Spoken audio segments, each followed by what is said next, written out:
Tonight, on Digging into History, we journey deep into the forgotten realms of humanity's greatest lost cities. From the windswept ruins of Hattusa, where Hittite kings once ruled a Bronze Age superpower, to the jungle-shrouded temples of Angkor, where divine rulers built a hydraulic civilization, each city tells a human story of ambition, innovation, resilience, and ultimately impermanence. So pull your blanket close and prepare to walk through time with us as we explore the extraordinary civilizations that flourished, faltered, and faded into myth, waiting centuries for their stories to be heard again. The story I'm about to tell is about Atlantis, a legendary city said to have vanished beneath the ocean's depths thousands of years ago. Imagine standing on a white marble balcony overlooking a vast harbour filled with ships from every corner of the ancient world. The setting sun gleams off golden rooftops and massive bronze statues that seem to touch the clouds. Waterfalls cascade from tiered gardens, and in the distance a ring of mountains cradles this paradise like protective arms. This is Atlantis at its peak, a vision of perfection that has captivated our imagination for over 2,000 years. The tale of Atlantis begins not with the discovery, but with words written by the Greek philosopher Plato around 360 BCE. In his dialogues Timaeus and Critias, Plato introduces us to this extraordinary civilization. The story goes that his ancestor Solon, a respected Athenian lawmaker, travelled to Egypt where priests shared with him an account of a mighty island nation that existed some 9,000 years earlier. According to these accounts, Atlantis was no ordinary city. It was a massive island larger than Libya and Asia combined, located beyond the Pillars of Hercules, what we now call the Strait of Gibraltar. The capital was a marvel of ancient engineering and beauty. Picture a city built as a series of perfect rings, alternating bands of land and water connected by bridges and tunnels. At its centre stood a hill, where a magnificent temple dedicated to Poseidon, the god of the sea, gleamed with silver, gold, and a mysterious metal called orichalcum that shone like fire. The Atlanteans began as a virtuous people blessed by the gods. Their first king, Poseidon's son Atlas, gave the island its name and established a dynasty that ruled with wisdom for generations. The soil was rich, producing 2 harvests each year. Precious metals and rare minerals were abundant. Exotic animals, including elephants, roamed freely across lush plains. The people built elaborate bathhouses, racetracks, and harbours that welcomed merchant ships from distant lands. But the story of Atlantis isn't just about splendour and achievement. It carries a deeper message about the corruption of power and the dangers of forgetting one's moral foundations. As generations passed, the divine blood in the Atlantean rulers thinned. Their character changed. Greed and the lust for conquest replaced wisdom and moderation. Their armies marched across Europe and Africa, enslaving all who stood in their path. Only the ancestors of the Athenians successfully resisted their advance. The gods watched this transformation with growing anger. Zeus, king of the gods, saw how the once noble Atlanteans had fallen and decided to punish them. What happened next lives in our collective memory as one of history's most dramatic endings. In a single day and night of terrible misfortune, violent earthquakes and floods struck the island. The proud city of Atlantis, with all its people and wonders, sank beneath the waves, vanishing so completely that only its name survived in legend. The sea in that region, Plato tells us, became unnavigable, filled with impassable mud and shallow reefs, nature itself trying to erase the memory of what happened there. This is where Plato's account ends. Was it meant as literal history or as a moral fable about hubris and divine punishment? Plato was known for using allegorical stories to illustrate his philosophical ideas. The Atlantis tale emerges in discussions about the perfect society and the nature of virtue. Some scholars believe he invented Atlantis entirely as a teaching tool, a cautionary tale about what happens when a civilization abandons its founding principles. Yet the story has proven too powerful to dismiss as mere fiction. For centuries, explorers, historians, and dreamers have searched for evidence that Atlantis was real. In the 1800s, the lost city captured popular imagination when American Congressman Ignatius Donnelly published Atlantis, the Antediluvian World. He argued that Atlantis was not only real, but was the mother civilization that influenced all ancient cultures from Egypt to Mexico.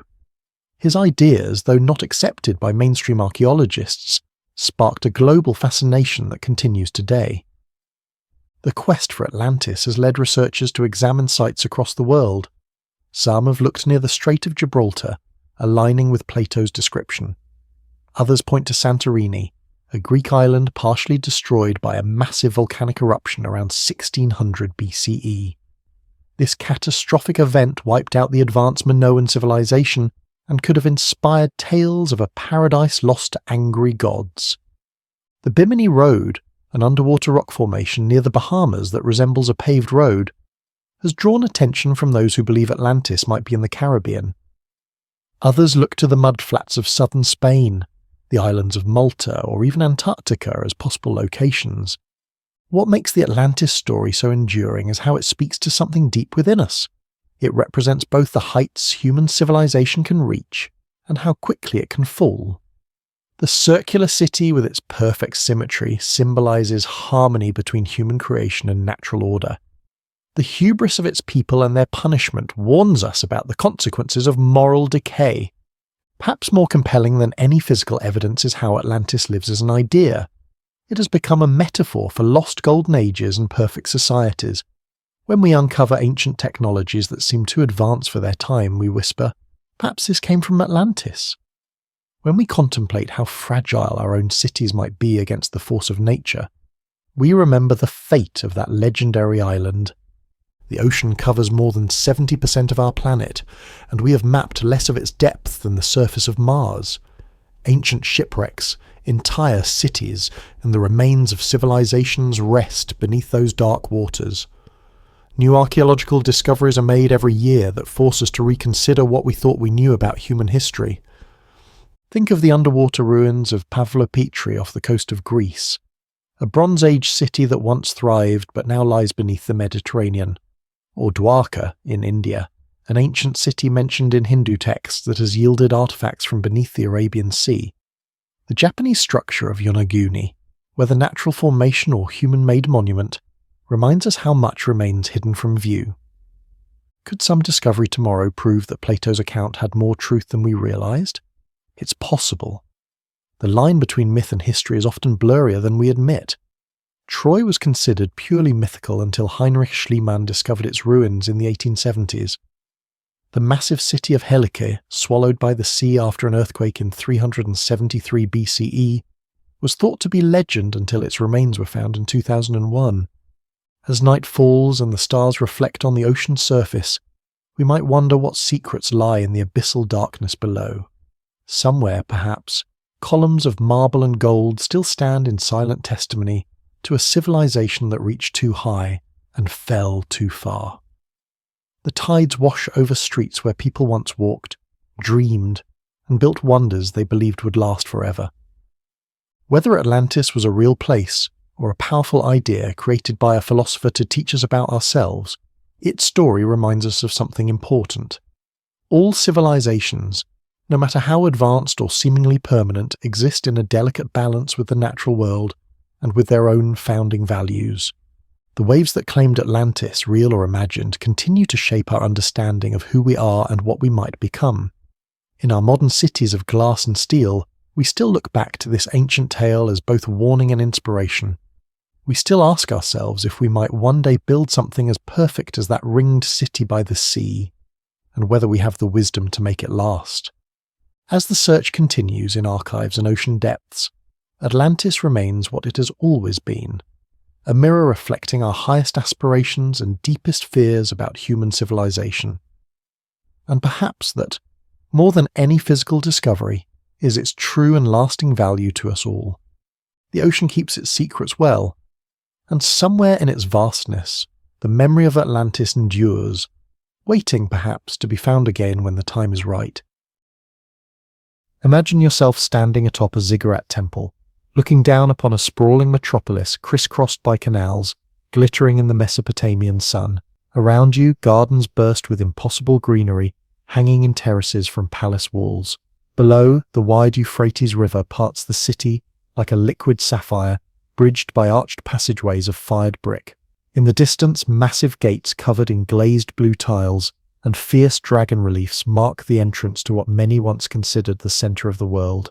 This is Babylon at its zenith, a city whose very name would later become synonymous with grandeur, decadence, and the towering ambitions of humanity. Long before Rome rose to power, before the Greek philosophers pondered the stars, Babylon stood as perhaps the world's first true cosmopolitan city. Located in what is now Iraq, roughly 60 miles south of modern Baghdad, this ancient wonder emerged from humble beginnings as a small Akkadian town around 2300 BCE to become the capital of one of history's most influential empires, a place where science, art, religion, and politics fused into a civilization whose achievements still echo through our world today. The name Babylon comes from the Akkadian Babalu, meaning Gate of the Gods, a fitting title for a city whose rulers often claimed divine right and whose priests scanned the night skies to read messages from deities who they believed controlled all earthly affairs. The city rose to prominence under King Hammurabi in the 18th century BCE. While perhaps best remembered for his revolutionary legal code, one of the world's earliest written legal systems, Hammurabi transformed Babylon from a minor settlement into a regional power through military conquest, shrewd diplomacy, and ambitious building projects. Yet Babylon's path to glory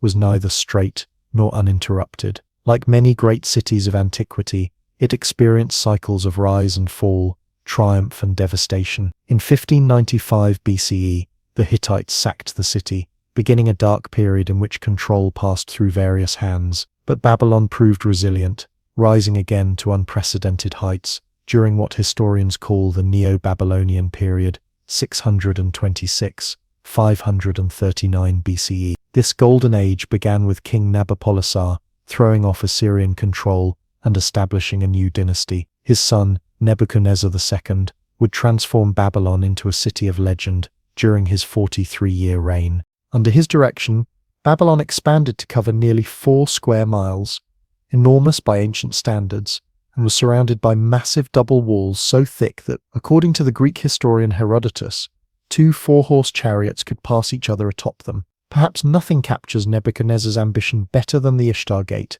dedicated to the goddess of love and war. This massive entryway, adorned with vibrant blue glazed bricks, featuring bulls and dragons in relief, served as the main northern entrance to the city. When German archaeologists excavated it in the early 20th century, they were astonished by its scale and preservation. Today, reconstructed portions stand in Berlin's Pergamon Museum, still capable of inspiring awe more than 2,500 years after its creation. Beyond the gate stretched the processional way, a grand boulevard paved with limestone and red breccia stones, lined with walls decorated with 120 lions, made of yellow and blue glazed tiles. This path led to the heart of the city, the sacred precinct containing temples, palaces, and the famous Ziggurat et Menanke, believed by many scholars to be the inspiration for the biblical Tower of Babel. Rising perhaps as high as 300 feet, this stepped pyramid supported a temple dedicated to Marduk, Babylon's patron deity. Each day, priests would climb its staircases to tend to the god statue, provide offerings, and observe celestial movements. The ziggurat dominated the city skyline, visible for miles across the flat Mesopotamian plain, a physical manifestation of Babylon's connection to the divine and its central place in the cosmos, as understood by its people. Nearby stood the royal palace complex, covering over 10 acres with hundreds of rooms arranged around 5 courtyards. Here, the famous Hanging Gardens may have been located, if they existed at all. Described by Greek writers as a marvel of engineering, featuring cascading terraces of exotic plants, irrigated by a sophisticated mechanical system, these gardens were supposedly built by Nebuchadnezzar to ease his wife's homesickness for her native Media's mountainous landscape. While no archaeological evidence has definitively confirmed their existence in Babylon, leading some to suggest they might actually have been in Nineveh, the mere legend speaks to how Babylon captured the ancient imagination as a place where the impossible became possible. Daily life in Babylon revealed a society of striking sophistication and complexity. The city's population, perhaps reaching 200,000 during its peak, included people from across the known world, Merchants from distant lands haggled in multiple languages in busy marketplaces. Professional bureaucrats managed the empire's affairs using cuneiform script pressed into clay tablets, thousands of which have survived, giving us unprecedented insight into everything from astronomical observations to business contracts to children's homework. Babylon's astronomers made remarkably accurate calculations of celestial movements, developing the 360-degree circle we still use today. Their mathematical system, based on the number 60, gave us our minutes and seconds. They created detailed star catalogues and could predict eclipses with impressive precision. This astronomical knowledge served both practical purposes, determining when to plant crops or begin construction projects, and religious ones, as the movements of heavenly bodies were believed to reveal divine intentions. The Babylonians' religious worldview permeated every aspect of their society. They worshipped a pantheon of gods and goddesses who were thought to be directly involved in human affairs, from the supreme deity Marduk to household protective spirits. Elaborate rituals and festivals marked the passage of time,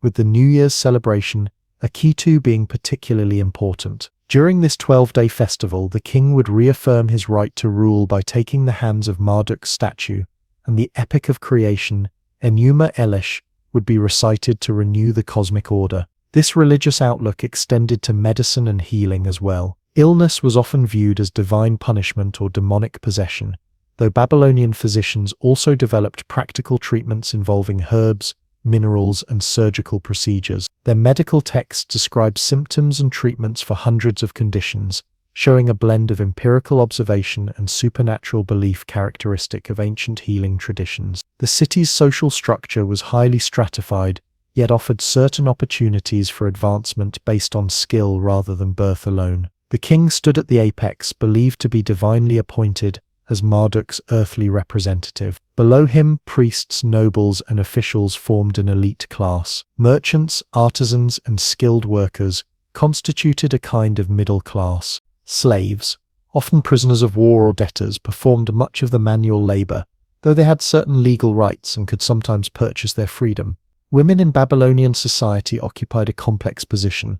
Though not equal to men, they could own property, operate businesses, serve as priestesses, and even in certain circumstances initiate divorce. Royal women sometimes wielded significant influence, and female scribes, while rare, did exist.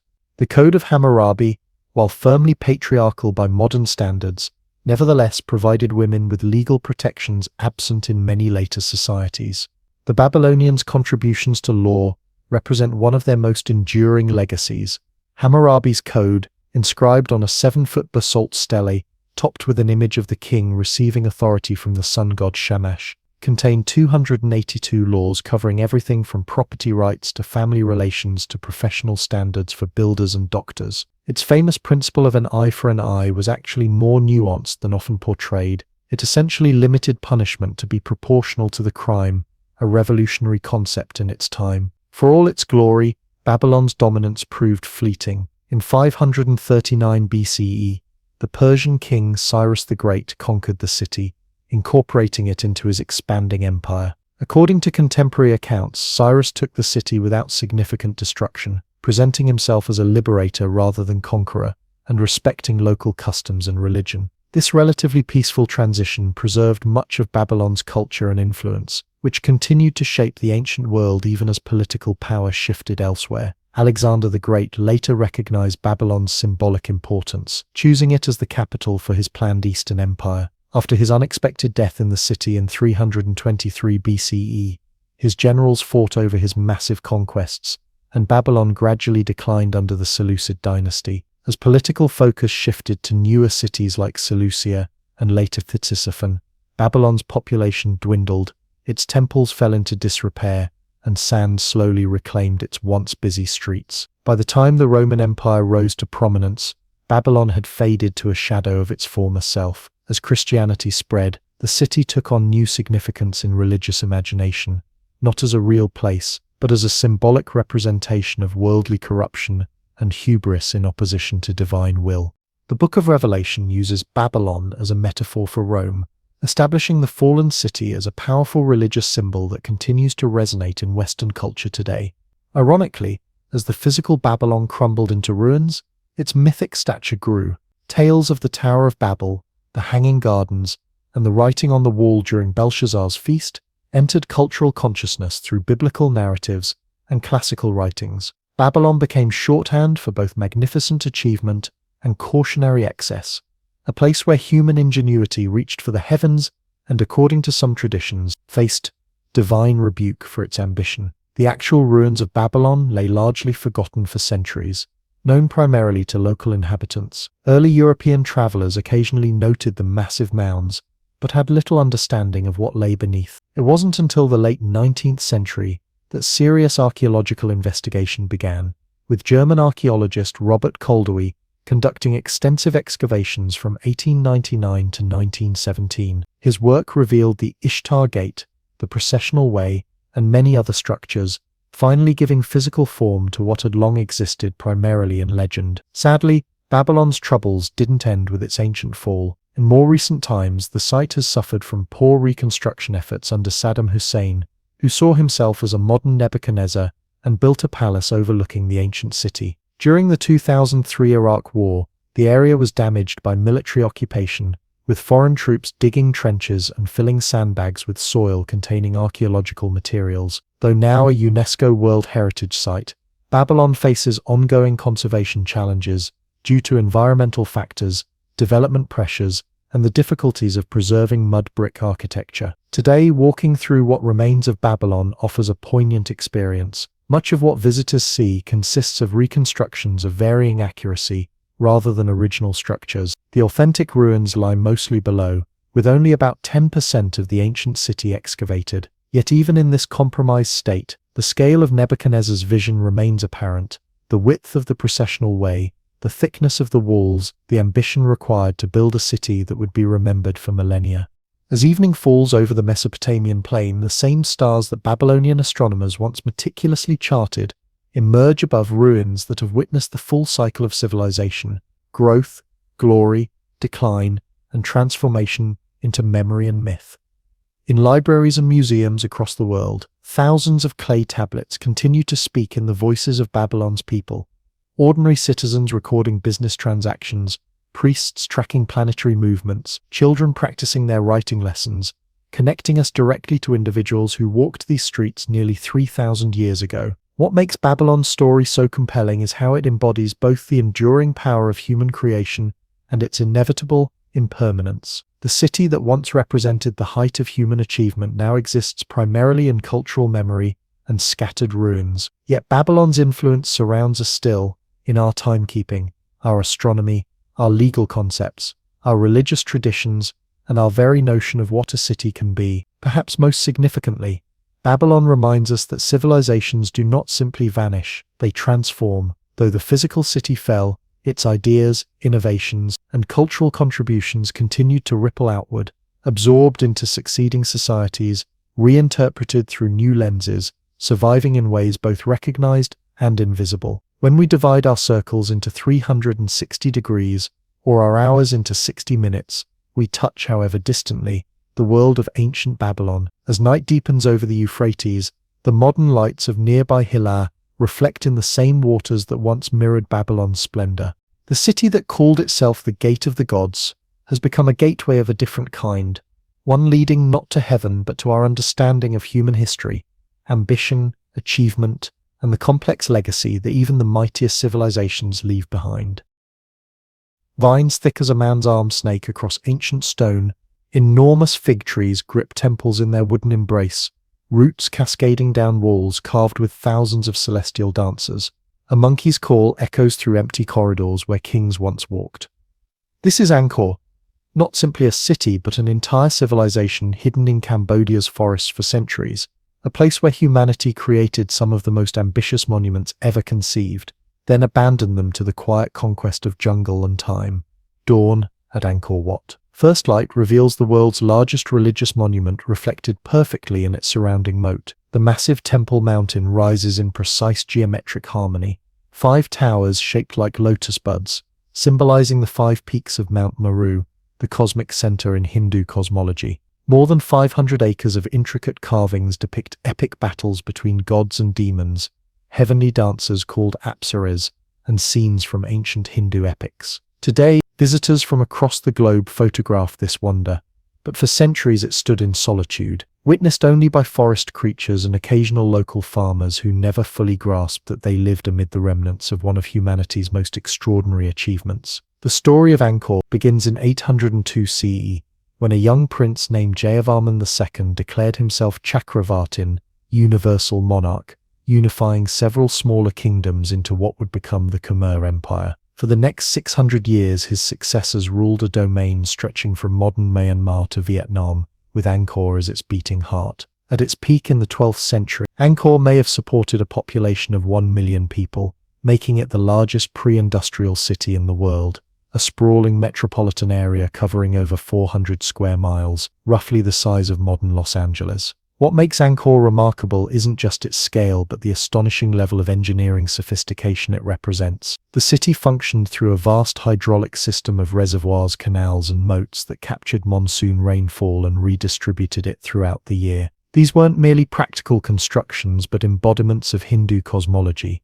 The massive rectangular reservoirs called barays represented the cosmic ocean, with temple mountains rising from their centers like Mount Meru from primordial waters. When modern archaeologists analyzed this system using remote sensing technology, they discovered a water management network so sophisticated that some have called Angkor the hydraulic city. Life in Angkor revolved around the god-kings who ruled it. The Devaraja cult, the worship of kings as divine beings, formed the foundation of Khmer political and religious thought. Each ruler sought to outdo his predecessors by constructing ever more magnificent temple mountains to honor both his chosen deity and himself. These weren't simply monuments to ego. They were cosmic machines where elaborate rituals maintained harmony between heaven and earth. Imagine the daily experience of an ordinary Khmer citizen during Angkor's golden age under Jayavarman VII in the late 12th century. Dawn brings the sound of conch shells blown from temple towers. Farmers head to rice fields fed by the elaborate irrigation system, their methods so efficient they could produce 3 or 4 harvests yearly in some areas. Craftspeople, stonemasons, woodcarvers, metalworkers, ceramicists, begin another day creating objects of extraordinary refinement. In the extensive markets, traders from across Asia exchange Chinese silks, Indian spices, and local goods beneath thatched roofs. Meanwhile, in the royal palace at Angkor Thom, the king begins his day with ritual purifications before attending to affairs of state. Court Brahmins, priests perform ceremonies to strengthen his divine essence. Ambassadors from distant lands, China, the Chola kingdom in India, Champa in southern Vietnam, wait for audiences, bearing exotic gifts and diplomatic correspondence. Royal dancers train rigorously, preparing for evening performances of sacred narratives. Throughout the vast city, thousands of temples, both grand and modest, buzz with activity. As monks and priests perform daily rituals, students study sacred texts, and ordinary people bring offerings to divine images. The common people left few written records, but the magnificent bas-reliefs of the Bayon Temple offer glimpses of their lives. These intricate carvings show not just grand processions and mythological scenes, but ordinary activities: women giving birth, fishermen casting nets, cooks preparing meals, gamblers playing board games, drunkards fighting, musicians performing, and merchants haggling in marketplaces. These scenes reveal a vibrant society with complex social structures and diverse daily experiences. The architectural achievements of Angkor evolved dramatically over centuries. Early temples followed designs imported from India, but Khmer architects soon developed their own distinctive style. The evolution reached its zenith with Angkor Wat, built by King Suryavarman II in the early 12th century. Breaking with tradition, it faces west rather than east, perhaps associated with death and Vishnu, the god to whom it was dedicated. Its perfect proportions, intricate decorative elements, and sophisticated symbolism make it not just Cambodia's national symbol, but one of humanity's supreme artistic achievements. Just decades after Angkor Wat's completion, another king would transform the landscape again. Jayavarman VII, who came to power after a devastating invasion by the neighboring Cham people, embarked on the most ambitious building program in Khmer history. Converting the state religion from Hinduism to Mahayana Buddhism, he constructed the walled city of Angkor Thom, centered on the enigmatic Bayon Temple, with its 216 massive faces of Avalokiteshvara, the the bodhisattva of compassion gazing in all directions. He also built hospitals, rest houses, and roads throughout his empire, apparently driven by Buddhist compassion to improve his subjects' welfare. The shift to Buddhism didn't happen smoothly. Later rulers reverted to Hinduism, defacing many Buddhist images. Eventually, a simpler form of Buddhism, Theravada, gained popularity, emphasizing personal spiritual practice over elaborate state rituals. This religious transformation coincided with broader changes that would ultimately lead to Angkor's decline. By the 14th and 15th centuries, multiple pressures strained the kingdom. The massive construction projects had depleted resources and demanded enormous labor. The hydraulic system, requiring constant maintenance, began to fail in places. Climate studies show a series of severe droughts alternating with unusually heavy monsoons, stressing an infrastructure designed for predictable rainfall patterns. Meanwhile, the rise of Thai kingdoms to the west created new military and commercial pressures. Contrary to popular narratives about Angkor being suddenly abandoned, archaeological evidence suggests a more gradual transformation. The royal court relocated to regions closer to the Tondol Sap Lake and eventually near present-day Phnom Penh, becoming more oriented toward maritime trade. Many people remained in the Angkor region, but the massive ceremonial center lost its political significance. The elaborate water management system fell into disrepair. Temples were maintained only by small communities of monks, and the jungle began its slow reclamation of the built environment.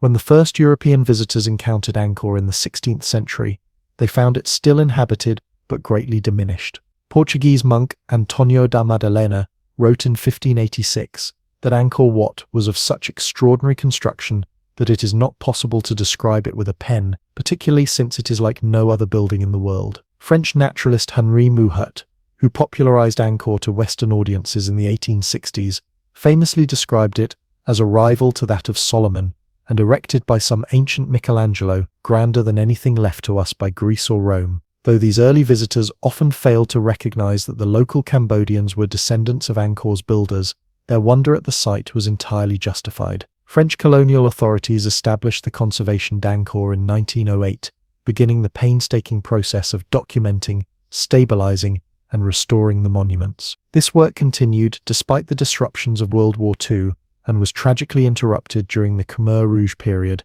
1975 to 1979, when many archaeologists and experts were killed in Cambodia's genocide. In recent decades, international teams have employed increasingly sophisticated techniques to understand Angkor's complexity, using everything from ground-penetrating radar to LiDAR detection and ranging surveys that can penetrate the forest canopy to reveal previously unknown structures. These technologies have revolutionized our understanding of Angkor. The city wasn't simply a collection of stone temples, but a vast, low-density urban complex with wooden homes, markets, and administrative buildings that have long since disappeared, leaving only the durable religious monuments. The elaborately engineered landscape of canals, reservoirs, and raised roads constituted not just infrastructure, but a complete transformation of the environment to support an enormous population and express cosmological ideals through geography. What happened to the builders of Angkor? Despite popular misconceptions about a lost civilization, they never disappeared. Today's Cambodians are their direct descendants, maintaining many cultural traditions from the Angkorian period through centuries of historical disruption. Classical dance forms performed at the royal court preserve movements and gestures depicted on ancient temple walls. Buddhist practices, though evolved, continue a religious tradition with deep roots in the later Angkorian period. Even agricultural techniques and architectural elements show continuity with ancient practices. The modern rediscovery and restoration of Angkor has become central to Cambodian national identity, particularly as the country recovers from the trauma of civil war and genocide. The temple complex appears on the national flag, currency, and countless cultural products. For many Cambodians, Angkor represents not just historical pride, but a tangible connection to a time when their ancestors created one of world history's most impressive civilizations. Visiting Angkor today means navigating a complex interplay between archaeological site, religious space, national symbol, and global tourist destination. More than 2 million international visitors came annually before the COVID-19 pandemic, making tourism central to the regional economy. Local communities have complex relationships with the ancient monuments, pride in their ancestors' achievements, mixed with practical concerns about balancing conservation with development needs. Meanwhile, ongoing restoration efforts face difficult questions about authenticity, with different international teams sometimes advocating contradictory approaches to preservation. As afternoon light filters through the forest canopy at Tamaprom Temple, famously left partially unrestored, with massive trees growing through its structures, visitors experience a sense of discovery similar to what early explorers might have felt. The intertwining of human creation and natural reclamation creates a uniquely powerful aesthetic experience. Here, the boundaries between architecture and environment blur, offering a visceral reminder of how quickly our grandest achievements can be transformed by natural processes when human maintenance ceases. What ultimately makes Angkor's story so compelling is not just its grandeur, but what it reveals about humanity's relationship with the environment, the expression of spiritual concepts through physical form, and the impermanence of even our most ambitious creations. The Khmer engineers who transformed a floodplain into a vast hydraulic city demonstrated both human ingenuity and the complications that arise from massive environmental modifications. The artists who carved miles of narrative relief sculptures left a visual library of mythological, historical, and everyday scenes that continue to communicate across centuries. The gradual shift of population away from the ceremonial center reminds us that civilizations rarely collapse suddenly. They adapt, transform, and continue in altered forms. As sunset approaches and visitors climb the steep steps of Nambakan Temple to watch the sun drop behind distant Angkor Wat, they participate in a modern ritual that echoes ancient ones. For a brief moment, as golden light illuminates the iconic silhouette, the distance between present and past seems to compress. We recognize in Angkor not an alien civilization but a mirror reflecting our own ambitions, spiritual yearnings, and relationship with the natural world. Perhaps that recognition explains why these monuments continue to fascinate us. They are simultaneously utterly foreign and deeply familiar, showing both the vast differences in how humans have organized societies and the fundamental similarities in what we value, create, and ultimately leave behind. Wind whistles through empty doorways where silk curtains once hung. Sunlight plays across intricate stone carvings that have withstood 10 centuries of harsh winters and scorching summers. Ravens, the namesake of this place in Armenian, wheel above crumbling cathedral walls that once echoed with liturgical chants and the footsteps of 100,000 souls. This is Ani, the city of 1,000 churches, a medieval Armenian metropolis that once rivaled Constantinople in splendor before war, earthquake, and shifting trade routes reduced it to a haunting skeleton on a windswept plateau. Standing on the grassy expanse of what was once Ani's main square, it takes a profound act of imagination to reconstruct the vibrant city that flourished here between the 10th and 13th centuries. Today, the site sits on Turkey's closed border with Armenia, a silent witness to the complex and often painful history that continues to divide these two nations. Yet for those who walk among its scattered monuments, Ani speaks eloquently of remarkable artistic achievement, cultural exchange, and the transient nature of even the mightiest human endeavors. Ani's story is inextricably linked with that of the Bagratid dynasty, an Armenian noble family that rose to prominence as the Abbasid Caliphate's influence waned in the 9th century. King Ashot III transferred his capital to Ani in 961 CE, beginning a golden age of construction and cultural flourishing. His son, Sambata, built the magnificent city walls that still partially stand, double lines of massive stone defenses punctuated by rounded towers, enclosing an area of more than 100 hectares on a triangular plateau, bounded on two sides by deep ravines. Under the patronage of King Gagyuk I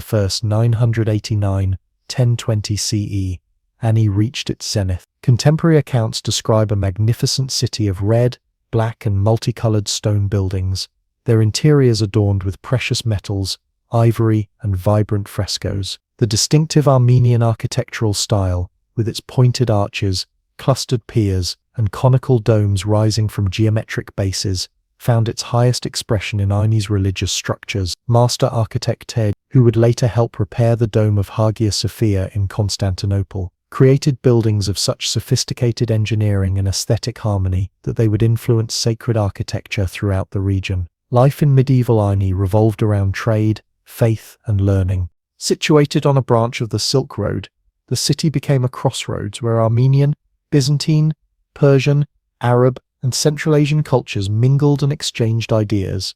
Archaeological evidence reveals workshops producing exquisite ceramics, textiles, and metalwork. Manuscript fragments attest to a vibrant intellectual culture, with monasteries housing libraries and scriptoria where monks copied and illuminated religious texts with extraordinary skill. The diversity of architectural styles, from purely Armenian churches to mosques to possibly a Zoroastrian fire temple, testifies to the city's cosmopolitan character, though Armenian Christianity remained the predominant cultural influence. For ordinary citizens of Ani, daily life centered around neighborhood districts with their local churches, markets, and bathhouses. Water flowed through clay pipes to public fountains and private homes, an engineering achievement in this relatively arid region. Narrow streets wound between multi-story houses constructed of the local volcanic stone, many with small shops at street level where artisans displayed their wares. On feast days, these streets would fill with processions, their religious solemnity balanced by the more earthly pleasures of food, music, and community celebration. What makes Ani especially precious to historians and art lovers is how it preserves a crucial moment in Armenian architectural evolution. The Cathedral of Ani, completed around 1010 CE under Traudit's direction, represents a breakthrough in medieval architecture. Its pointed arches and clustered piers appeared decades before similar features in European Gothic churches, leading some scholars to speculate about possible Armenian influence on Western architectural development through Crusader contact. The Church of St. Gregory of Tigran-Honans, with its remarkably preserved frescoes depicting the life of Christ alongside imagery from Armenian cultural traditions, demonstrates the distinctive visual language that developed in this artistic crucible. Ani's prominence made it both a glittering prize and a target. In 1045, Byzantine forces annexed the city, ending Bagratid rule. This began a period of successive conquests that would see Ani controlled by Seljuk Turks, Kurds, Georgians, and eventually the Mongols. Each new ruler left architectural marks, converting churches to mosques, adding structures in their own traditions, or repurposing existing buildings. Despite these political upheavals, the city maintained significant prosperity through the 12th century, with certain neighborhoods continuing to thrive even as others declined. The beginning of the end came with the devastating Mongol invasion of the 1230s. Though Ani continued to exist for centuries afterward, it never fully recovered its former glory. Earthquake damage, changing trade routes that bypassed the city, and continuing political instability contributed to a gradual depopulation. By the 17th century, Ani was largely abandoned, its last inhabitants leaving behind a city that would slowly surrender to the elements, with occasional stones carried away for building materials elsewhere. The rediscovery of Ani by European travelers in the 19th century created a sensation in scholarly circles. Archaeological work began in the early 20th century under Russian auspices, documenting structures that have since been lost to weather, vandalism, and neglect. The site's location on contested borders complicated preservation efforts throughout the turbulent 20th century. Today, despite Ani's designation as a UNESCO World Heritage Site in 2016, conservation challenges remain significant, with natural erosion, inadequate protection, and political tensions all threatening this irreplaceable cultural treasure. Walking among Ani's ruins today requires navigating multiple historical narratives. For Armenians, the site represents a pinnacle of their cultural achievement and a painful reminder of historic homeland now inaccessible to most of them. For Turkey, which has recently undertaken some restoration work, Ani represents one chapter in the region's complex multicultural history. For art historians and archaeologists, it offers crucial insights into medieval architectural development and cultural exchange. For visitors of any background, the emotional impact of these lonely monuments standing against an empty sky creates an experience that transcends political boundaries. The most complete structure remaining is the Cathedral of Ani, though it has lost its dome to earthquake and its roof to the elements. Its soaring interior space, with slender columns supporting elegant arches, still conveys the ambitious vision of King Sambat II, who commissioned it, and the genius of Tradat, who designed it. Nearby stands the Church of the Redeemer, now half collapsed but revealing its unusual round design. The Church of St. Gregory preserves remarkable frescoes that blend Byzantine traditions with distinctive Armenian elements. The Mosque of Manayir, built after the Seljuk conquest, demonstrates how new rulers adapted to the existing architectural context while introducing their own religious traditions. Beyond these major monuments lie the scattered remains of ordinary life. sections of the city walls, foundations of houses, remnants of streets, and fragments of the water system. Archaeological work continues to reveal new aspects of Ani's urban fabric, painting an increasingly detailed picture of daily existence in this medieval metropolis. Recent surveys using ground-penetrating radar suggest extensive structures still lie buried beneath the surface, waiting to be uncovered by future archaeologists. What gives Ani particular poignancy is how it embodies both remarkable human achievement and the fragility of even the most established civilizations. At its height, this city represented the culmination of Armenian cultural development, a place where architecture, art, commerce, and learning combined to create something extraordinary. Kings and merchants alike would have considered its position secure, its churches eternal. Yet within a few centuries, it stood empty, first reduced by conquest and disaster, then gradually abandoned as the currents of history flowed elsewhere. The stones of Ani speak not just of artistic and engineering brilliance, but of individual lives and hopes. Imagine the master stonemason carefully carving an intricate Kuskar cross-stone that still stands in a church doorway, the merchant counting his profits from a successful caravan journey, the young apprentice learning to create the distinctive Armenian manuscripts, or the child playing in streets that would eventually fall silent. These personal stories, though largely lost to documented history, form the human foundation of the monuments that remain. As sunset approaches and long shadows stretch across the plateau, Ani takes on an almost otherworldly quality. The red and black volcanic stone glows in the fading light, creating an impression that has moved visitors for centuries.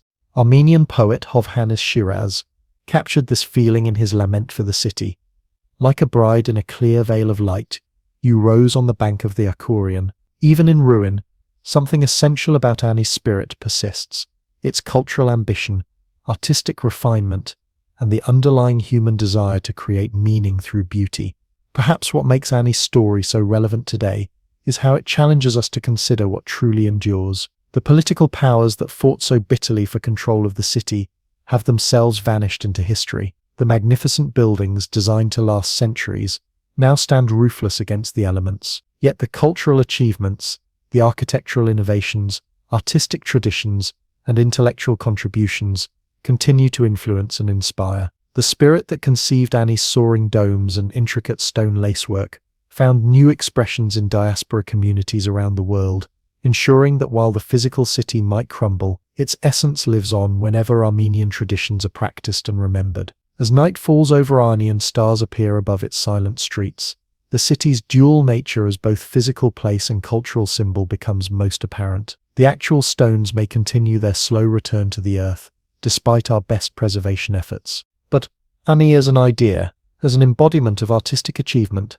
cultural identity, and human aspiration, a testament to our capacity to create beauty that speaks across centuries, even as empires rise and fall around it.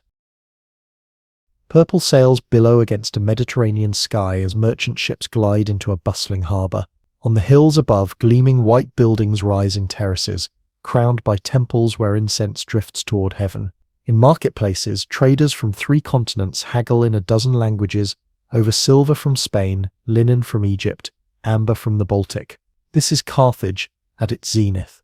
Wealthy, cosmopolitan, powerful. For over 7 centuries, this North African metropolis dominated Mediterranean trade networks, established colonies from Sicily to Spain, and challenged Rome in a life-or-death struggle that shaped the ancient world. Yet Carthage would suffer one of history's most complete destructions, its very stones scattered, and its culture nearly erased from memory. The story begins with a woman seeking refuge. According to ancient tradition, Princess Elissa, also known as Dido, fled her home city of Tyre in modern Lebanon around 814 BCE, escaping her brother's murderous plot against her husband. Leading a group of aristocratic followers across the Mediterranean, she negotiated with local Berber rulers to purchase land for a new settlement. The locals cleverly offered her as much land as could be encompassed by an ox hide. Undeterred, Elissa cut the hide into thin strips and laid them end to end, encircling enough territory to establish her city. While modern historians view this founding tale with skepticism, archaeological evidence confirms Phoenician settlers established Carthage around this time,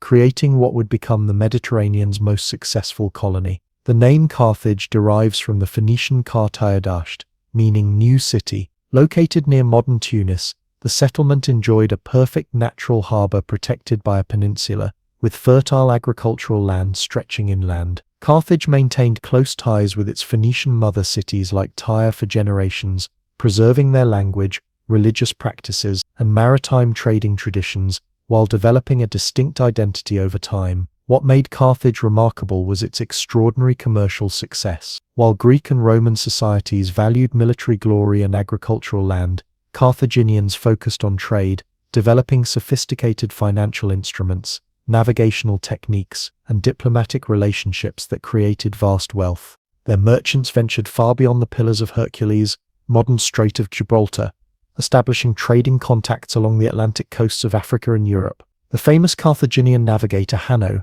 may have traveled as far south as Gabon or Cameroon around 500 BCE, encountering gorillas and documenting coastal features in a periplus sailing account, fragments of which survive today. The city itself grew into an engineering marvel. By the 3rd century BCE, Carthage housed perhaps 400,000 people within massive triple walls that reached heights of 40 feet and enclosed an area of approximately 25 square miles. At the heart of the city stood the Acropolis area called Bursa, crowned by temples dedicated to the Carthaginians' chief deities, Baal, Hammon, and Tanit, goddess of the moon. Below lay a sophisticated urban grid with wide streets, elegant multi-story homes with mosaic floors, and an advanced water system complete with giant cisterns that collected rainfall from rooftops. Most impressive was the city's circular military harbour, the Kothon, described in detail by ancient writers. This artificial basin could shelter 220 warships in individual docking slips,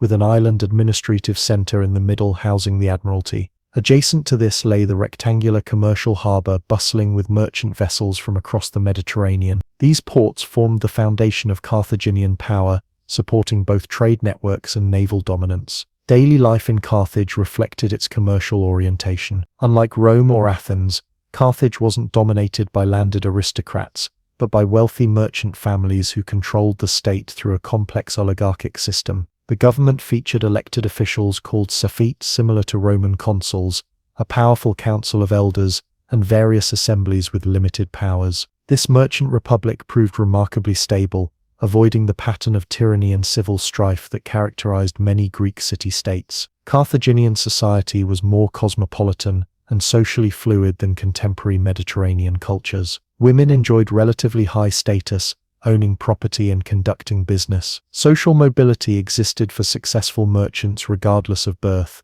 The city contained numerous ethnic groups, native Phoenician colonists, indigenous Berbers who gradually integrated into urban life, Greeks, Egyptians, and others drawn by commercial opportunities. This diversity created a vibrant cultural blend, evident in Carthaginian art, which combined Near Eastern, Egyptian, and Greek influences with local innovations. Religion played a central role in Carthaginian society, though our understanding comes primarily through hostile Greek and Roman sources. Their pantheon evolved from Phoenician origins, with Baal, Hammon, and Tanit as principal deities associated with fertility, protection, and celestial powers. Religious practices included animal sacrifice, votive offerings, and the controversial ritual of child sacrifice called Tophet. While classical authors emphasized this practice to portray Carthaginians as cruel barbarians, archaeological evidence suggests it was limited to specific circumstances like natural disasters or military threats, with most children buried in the Tophet having died of natural causes. The language of Carthage, Punic derived from Latin punicus, meaning Phoenician, was written in a script similar to Hebrew and Arabic. Though once widely spoken across North Africa and colonial territories, only fragments survive today in inscriptions and brief passages quoted by Roman authors. This linguistic loss represents one dimension of the broader cultural erasure Carthage suffered after its defeat. Carthage's relationship with neighboring peoples varied tremendously. In North Africa, they maintained generally peaceful relations with Berber kingdoms, creating economic partnerships rather than attempting direct conquest. In Sicily, Sardinia, and Spain, they established colonies and trading posts, sometimes clashing with Greek settlers competing for the same coastal territories. These commercial and colonial tensions eventually led to conflict with Rome, the rising power in central Italy. The story of Carthage cannot be told without addressing the Punic Wars, the epic conflict with Rome that ultimately led to its destruction. The First Punic War 264–241 BCE began as a local dispute in Sicily but escalated into a massive naval conflict. Though Carthage initially held naval supremacy, Rome demonstrated remarkable adaptability, building a fleet from scratch and eventually defeating Carthaginian forces. The peace terms crippled Carthage financially and surrendered Sicily to Roman control. This defeat might have ended Carthage's great power status, but for the extraordinary leadership of Hamilcar Barca and his family. Facing economic crisis and a mercenary revolt, Hamilcar stabilized Carthage, then expanded into Spain, developing silver mines and new territories to compensate for losses to Rome. His son-in-law Hasdrubal built a new capital at Carthago Nova, modern Cartagena, and his son Hannibal emerged as one of history's greatest military minds. Hannibal Barca stands as Carthage's most famous citizen, the brilliant general who nearly brought Rome to its knees. When disputes over Spanish territories triggered the Second Punic War in 218 BCE, Hannibal executed one of history's most audacious military maneuvers, leading an army of 50,000 men and 37 war elephants across southern France and through the Alps into Italy. Though suffering significant losses during the crossing, his remaining forces achieved stunning victories at the Trebia River, Lake Trasimene, and most devastatingly at Cannae, where his outnumbered army virtually annihilated a Roman force of 86,000 men. For 15 years,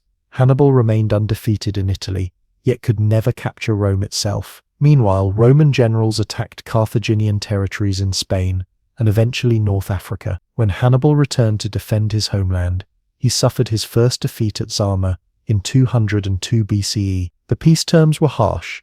Carthage surrendered its navy, war elephants, and overseas territories, and agreed to pay a massive indemnity. Still, Carthage demonstrated remarkable resilience. Under Roman restrictions, the city pivoted away from military power, focusing instead on agriculture and regional trade. Within decades, Carthage had rebuilt its economy and repaid its war indemnity ahead of schedule. This commercial revival, however, alarmed conservative Romans like Cato the Elder, who ended every Senate speech with the infamous phrase, Carthago delenda est, Carthage must be destroyed. In 149 BCE, Rome manufactured a pretext for the Third Punic War, demanding that Carthaginians abandon their city and relocate 10 miles inland. This would have destroyed their maritime identity and livelihood, an impossible demand. When Carthage refused, Roman forces under Scipio Aemilianus laid siege to the city. For 3 years, the Carthaginians mounted a desperate defense. They transformed their buildings into arsenals,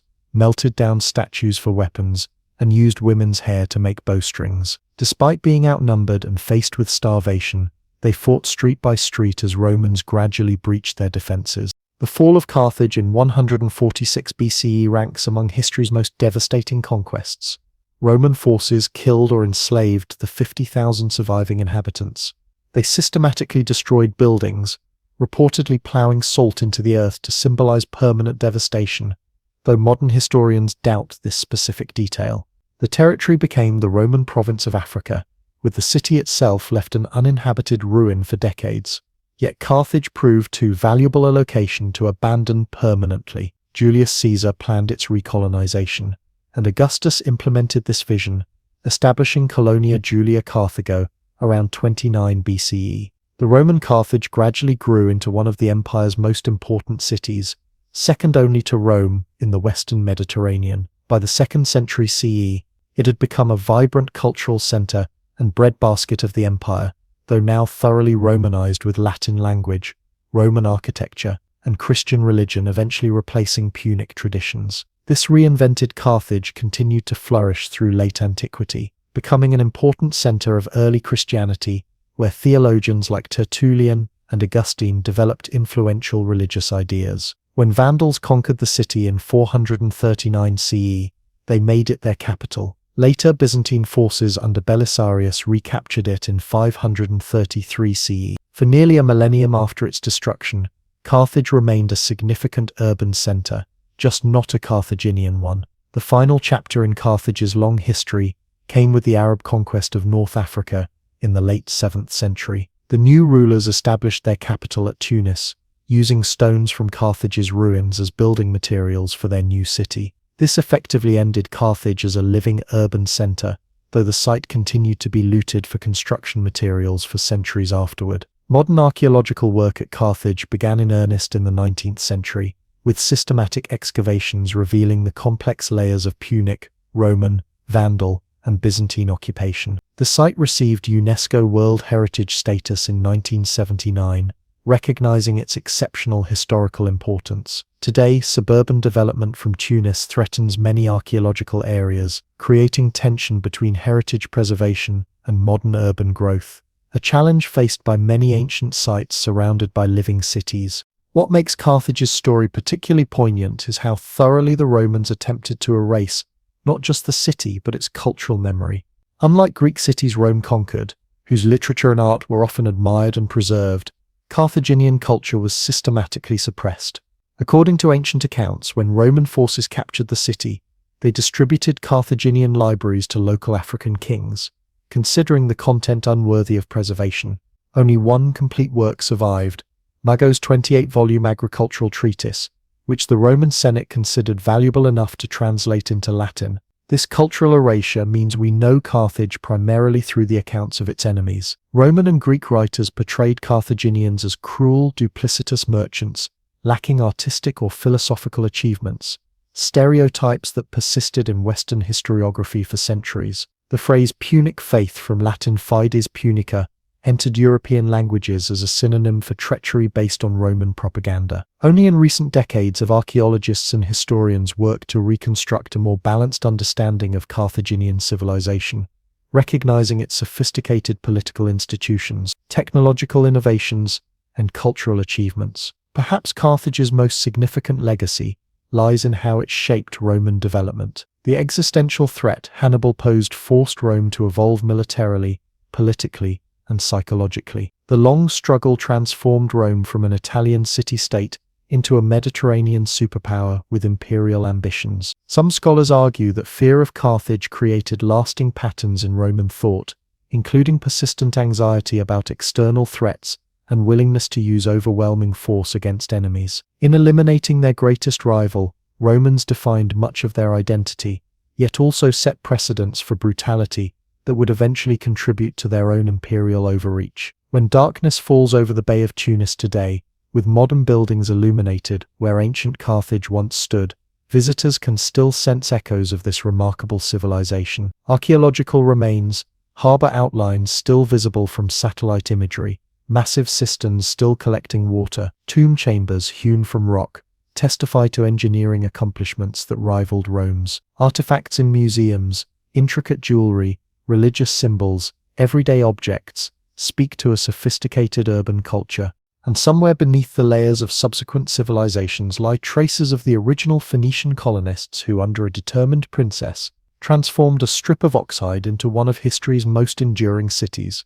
Like the legendary phoenix that would later become associated with Carthage, the city repeatedly rose from destruction, transformed but persistent. Though the Carthaginians themselves ultimately lost their cultural continuity, their city demonstrated remarkable resilience through multiple incarnations. Even today, their story resonates as a complex tale of commercial brilliance, cultural diversity, fierce determination, and the sobering reality that history often depends on who survives to tell it. Perhaps the greatest tribute to Carthage comes ironically from Roman literature. In Virgil's Aeneid, the poet portrays Dido, Carthage's founder, with surprising sympathy, a tragic queen whose love for the Trojan hero, Aeneas, ends in heartbreak and self-immolation. As she dies, she prophesies eternal enmity between her people and Aeneas' descendants. Though written as Roman imperial propaganda justifying historical conflict, Virgil's account grants Dido a dignity and humanity that official histories denied Carthaginians. Through art, if not historical record, something of Carthage's spirit endured, reminding us that even the most complete destruction cannot entirely erase a people's place in human memory. Morning light creeps across massive stone lions guarding a gateway wide enough for chariots to pass through. Inside the city walls, so thick a dozen men could stand shoulder to shoulder atop them, a scribe carefully presses a stylus into clay, recording words in multiple languages from across the known world. In the great temple, Priests prepare offerings for the storm god and the sun goddess, while in nearby workshops, smiths hammer glowing metal into weapons of war and tools of peace. This is Hattusa, capital of the Hittite Empire, a Bronze Age superpower that rivaled Egypt and Babylon before vanishing so completely that for 3,000 years its very existence was forgotten. Nestled among rolling hills in what is now central Turkey, about 150 kilometers east of modern Ankara, Hattusa occupied a seemingly improbable location for a great imperial capital. Lacking access to major rivers or trade routes, situated in a harsh landscape with cold winters and limited agricultural potential, the site initially appears an unlikely choice for rulers with imperial ambitions. Yet this remote setting offered crucial advantages: defensible terrain, proximity to important metal resources, and a central position in the Anatolian peninsula that allowed the Hittites to project power in multiple directions. The story of Hattusa begins long before the Hittites themselves arrived. Archaeological evidence reveals a settlement dating back to the 6th millennium BCE, home to a people who would later be known as the Hatti. This indigenous culture developed a distinctive material tradition with sophisticated pottery and metalwork, establishing the foundations of urban life in central Anatolia. Around 2000 BCE, a new group entered the region, Indo-European speakers who would eventually become known as the Hittites, though they called themselves people of the land of Hatti, adopting the name of those they had partially displaced and partially absorbed. The transformation of Hattusa from regional center to imperial capital begins with a dramatic act of destruction and rebirth. According to later Hittite texts, King Anitta of Knossos conquered and thoroughly destroyed the city around 1700 BCE, placing a curse on anyone who would rebuild it. Yet within a generation, this curse was boldly defied by King Hattusili I, who established Hattusa as his new capital, beginning the rise of what historians now call the Hittite Old Kingdom. From this remote mountain stronghold, the Hittites began building what would become one of the ancient world's great empires. At its height in the 14th and 13th centuries BCE, their territory stretched from western Anatolia to northern Syria, incorporating dozens of cultural and linguistic groups under a sophisticated system of direct and indirect rule. Their kings corresponded as equals with the pharaohs of Egypt, the rulers of Babylon, and other great powers of the age. The diplomatic letter collection found at Hattusa constitutes one of our richest sources for understanding international relations in the late Bronze Age. Life in Hattusa combined elements familiar across ancient urban centers with distinctive Hittite innovations and adaptations. The city's domestic architecture reflected practical responses to the harsh climate, with houses built around central hearths and often sharing walls for insulation against winter cold. Narrow, winding streets climbed the hills of the lower city, while the upper city followed a more planned layout with monumental religious structures dominating the landscape. Archaeological evidence reveals a population of perhaps 15,000 to 20,000 people, modest by comparison with contemporary Babylon or Egyptian Thebes, but substantial for the time and region. What truly distinguished Hattusa was not its size but its sophisticated political and cultural functions. The city served as both administrative center and sacred space, where the great king performed essential rituals ensuring cosmic order and divine favor. The great temple complex, dedicated primarily to the weather god and sun goddess, covered an area of 20,000 square meters, among the largest religious structures of its era. Surrounding this central sanctuary stood granaries, administrative buildings, and workshops, creating a ceremonial district that embodied Hittite conceptions of royal and divine power. Perhaps most remarkable was Hattusa's role as a center of multicultural documentation and preservation. The royal archives contained thousands of clay tablets recording texts in at least 8 languages, not only the Hittites' own Nesit language written in adapted Mesopotamian cuneiform, but also religious texts in Hattic, Hurrian, Luwian, and Palaic, diplomatic correspondence in Akkadian, and even literature from distant Mesopotamia.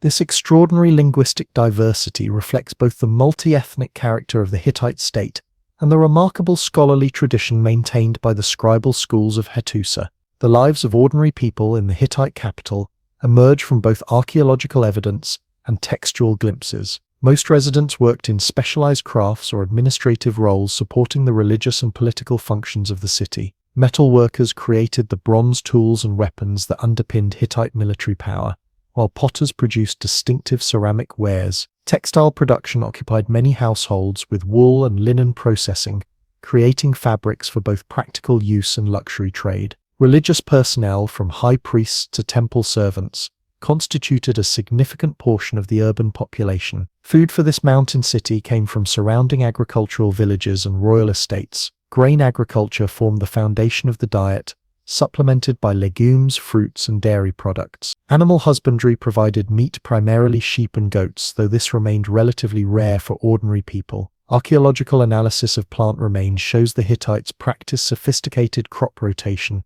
and soil management techniques to maximize production in their challenging environment. Water management represented a particular achievement, with engineers creating dams, reservoirs, and cisterns to ensure reliable supply for the city, despite seasonal rainfall patterns. Hattusa's massive fortifications, still impressive today, reflected both practical defensive needs and symbolic statements of power. The city walls incorporated innovative military engineering, including postern tunnels, corbelled gates, and projecting towers that allowed defenders to target attackers from multiple angles. Most distinctive are the monumental gateways decorated with relief sculptures of lions, sphinxes, and warriors, combining defensive functionality with powerful visual messaging. The largest of these, the Lion Gate, established a pattern of monumental entrance architecture that would influence later Phrygian, Lydian, and even Greek designs. Moving through these imposing defenses, visitors would enter a city that balanced ceremonial grandeur with practical functionality. The lower city contained mixed residential, commercial, and light industrial areas organized around a somewhat organic street plan, adapting to the hilly terrain. The upper city, by contrast, followed a more formal arrangement dominated by temples, royal structures, and administrative buildings. Between these zones lay the massive fortification known as the postern wall, creating a city within a city that could serve as a final defensive position in case of invasion. Religious life permeated every aspect of Hittite society, and Hattusa stood at the center of a complex sacred landscape.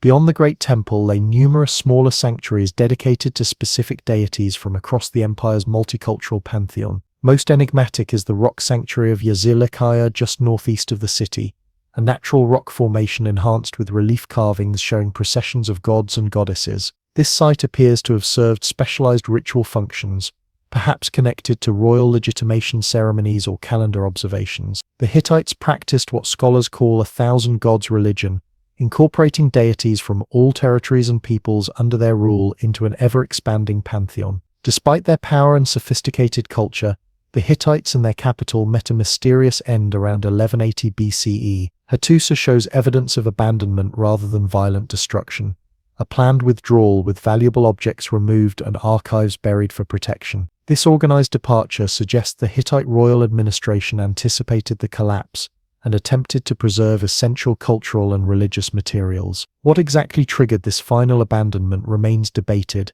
Possibilities include climate change bringing drought to an already marginal agricultural region, internal political instability, and pressure from external groups during the broader collapse of late Bronze Age Mediterranean civilizations. With the fall of the Hittite Empire, Hattusa faded from human memory with remarkable completeness. Unlike sites like Babylon or Memphis that maintained continuity or at least legendary status, the Hittite capital vanished from historical consciousness. Later Phrygian settlers established a much smaller community on part of the site, apparently unaware of its imperial significance. By classical Greek and Roman times, even the name of the Hittites had been forgotten except for scattered decontextualized references in biblical texts. This historical amnesia makes the rediscovery of Hattusa one of archaeology's most significant achievements. The process began in 1834 when French architect Charles Texier, searching for ancient cities mentioned in classical sources, stumbled upon impressive ruins near the Turkish village of Bozkay,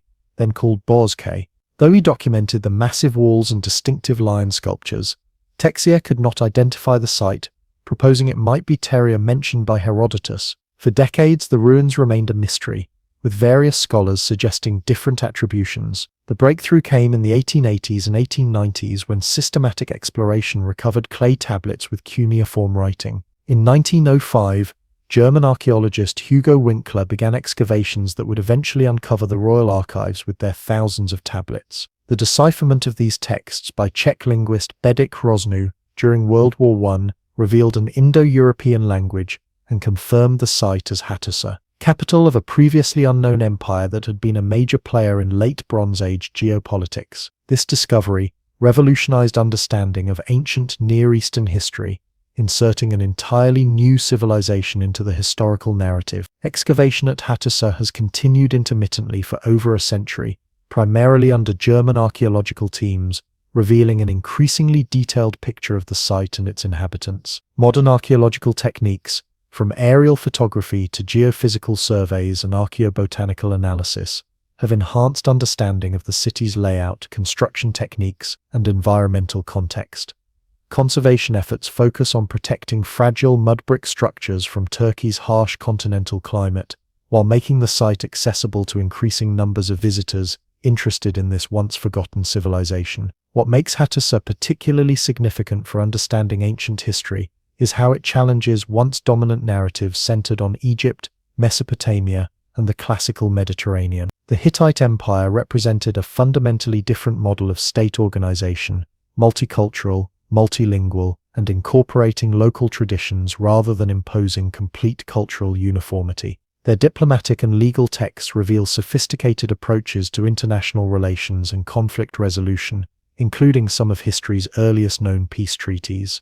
The religious syncretism practiced at Hattusa, where deities from multiple traditions received official recognition and support, contrast with the more exclusivist tendencies of some other ancient powers. For modern visitors walking among the massive stone foundations and reconstructed walls, Hattusa offers a physically immersive connection to this lost Bronze Age world. Standing before the Lion Gate, touching stones shaped by hands nearly 3,500 years ago, one can briefly collapse the intervening millennia. The site's remote location, still challenging to reach today, despite modern roads, helps visitors appreciate the Hittites' determination in establishing their capital in such seemingly unpromising terrain, transforming natural disadvantages into strategic advantages through engineering and adaptation. As afternoon shadows lengthen across the foundations of the Great Temple, it becomes easier to imagine this city in its prime. The sounds of multiple languages in its streets, smoke rising from workshop furnaces, priests in ceremonial attire processing between temples, scribes carefully pressing cuneiform signs into damp clay. These daily activities, repeated over generations, created not just a political center but a cultural crucible where diverse traditions merged into something new and distinctive. The story of Hattusa reminds us how historical understanding continually evolves, with new discoveries challenging established narratives. For over 3 millennia, an entire civilization, one that had corresponded as equals with pharaohs and Babylonian kings, was effectively erased from history. Its rediscovery and reintegration into our understanding of the ancient world stands as both a triumph of archaeological persistence and a humbling reminder of how much remains unknown or forgotten about the human past. Perhaps most poignant is how the fate of Hattusa exemplifies the fragility of even the most powerful political systems when faced with environmental and social challenges. The Hittites created a sophisticated imperial structure that dominated Anatolia and northern Syria for centuries, developed innovative military and diplomatic strategies, and preserved knowledge from across the ancient Near East. Yet within decades of the empire's collapse, their capital stood abandoned, their writing system forgotten, and their very existence fading into myth. The massive stone lions that once proclaimed imperial might to visitors now stand as silent witnesses to both impressive human achievement and its ultimate impermanence. The young woman kneels before her workspace, mixing pigments with practiced hands. Beside her, a half-finished fresco shows dolphins leaping through azure waves. Sunlight streams through a cleverly positioned light well, illuminating her work while a gentle breeze flows through corridors designed to capture the Mediterranean winds. Outside, the sound of bull leapers training drifts up from the central court, their shouts mingling with the rhythmic chants of priestesses preparing for the spring ceremonies. This is Knossos, heart of Minoan Crete, Europe's first advanced civilization, and a society that would later inspire tales of labyrinths, monsters, and heroes that still captivate us nearly 4,000 years later. Nestled on Kefala Hill, 5 kilometers inland from Crete's northern coast, Knossos developed at the confluence of European, Asian, and African influences. What began as a Neolithic settlement around 7000 BCE evolved over millennia into the center of a sophisticated maritime culture that dominated the Aegean without the imposing walls or militaristic art that characterized other ancient powers. At its peak in the 18th to 15th centuries BCE, Knossos was the crowning achievement of Minoan civilization, a complex covering nearly 6 acres with over 1,000 interlocking rooms arranged around central courtyards, creating a structure so intricate that visitors might indeed feel lost in a labyrinth. Unlike the austere stone monuments of Egypt or the martial grandeur of later Mycenaean citadels, the palace at Knossos embraced color, movement, and organic forms. Red columns, wider at top than bottom, reversing the later Greek style, supported airy upper stories. Frescoes in vibrant blues, reds, blacks, and yellows decorated walls with scenes of nature, ritual, and daily life. Light wells and porticos created spaces both intimate and dramatic, where shifting patterns of sunlight transformed rooms throughout the day. Sophisticated plumbing brought fresh water to fountains and carried waste away through terracotta pipes, making Knossos more hygienically advanced than many European cities would be 3,000 years later. We call this civilization Minoan, after the legendary King Minos, but this name comes from later Greek mythology. What these people called themselves remains unknown, as their writing systems, first hieroglyphic and later the famous Linear A, remain largely undeciphered. Their mysterious script appears on thousands of clay tablets, primarily recording economic transactions, but perhaps also containing religious texts or historical accounts that would transform our understanding of this enigmatic culture.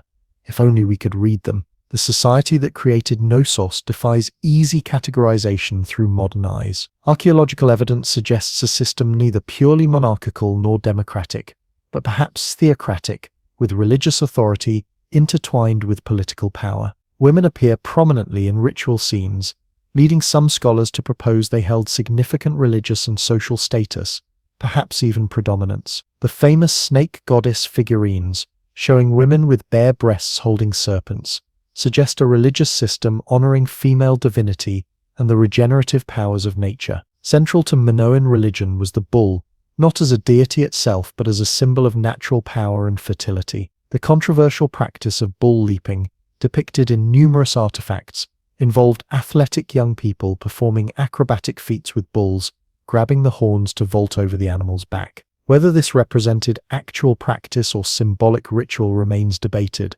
but the imagery pervades Minoan art. The double-axe labrys symbol appears throughout Knossos, often associated with sacrificial contexts, but also seemingly connected to authority and possibly female divinity. From these elements, the complex palace, the bull imagery, and the labrys symbol, later Greeks would construct the myth of the labyrinth, the Minotaur, and Theseus's heroic journey. Daily life for ordinary people at Knossos combined practical industry with aesthetic sensibility. Archaeological evidence shows specialized craftspeople creating exquisite goods, delicate gold jewelry, stone vessels carved so thin light passes through them, ceramics decorated with marine motifs in the distinctive marine style that captured the dynamism of octopuses and other sea creatures. Textile production appears to have been particularly important, with evidence of dye works and weaving facilities. The quality of Minoan craftsmanship suggests not just technical skill, but a society that valued beauty in everyday objects. The Minoans thrived through maritime trade,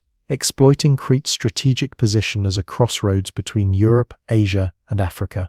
Their ships, known to us primarily through artistic representations, connected them to Egypt, the Levant, mainland Greece, and the broader Mediterranean.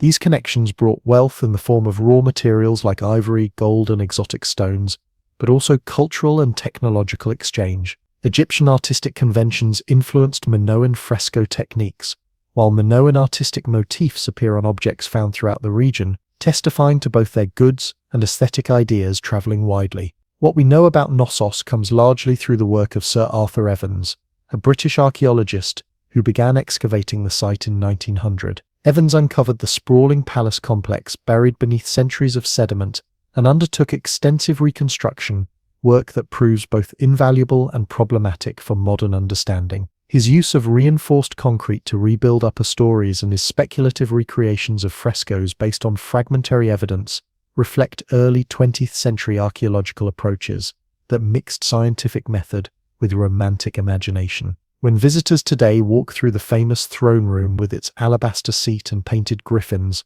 they see a vision of Minoan civilization filtered through Evans's interpretation, colored by his Victorian sensibilities and early 20th century assumptions. Evans named the civilization Minoan after King Minos from Greek mythology, who supposedly demanded Athenian youths as sacrifices to the Minotaur, hidden in the labyrinth. His interpretation of Knossos was heavily influenced by these myths, seeing the complex architecture as the literal labyrinth and identifying certain rooms as connected to mythological elements, with little supporting evidence. Modern scholars approach these associations more cautiously, recognizing the centuries separating Minoan reality from Greek mythological accounts. The relationship between history and myth at Knossos remains one of its most fascinating aspects. Did a historical King Minos exist? Was there a kernel of truth behind the Minotaur legend, perhaps a ritual involving bulls or conflict with mainland Greeks? The layers of historical reality, cultural memory,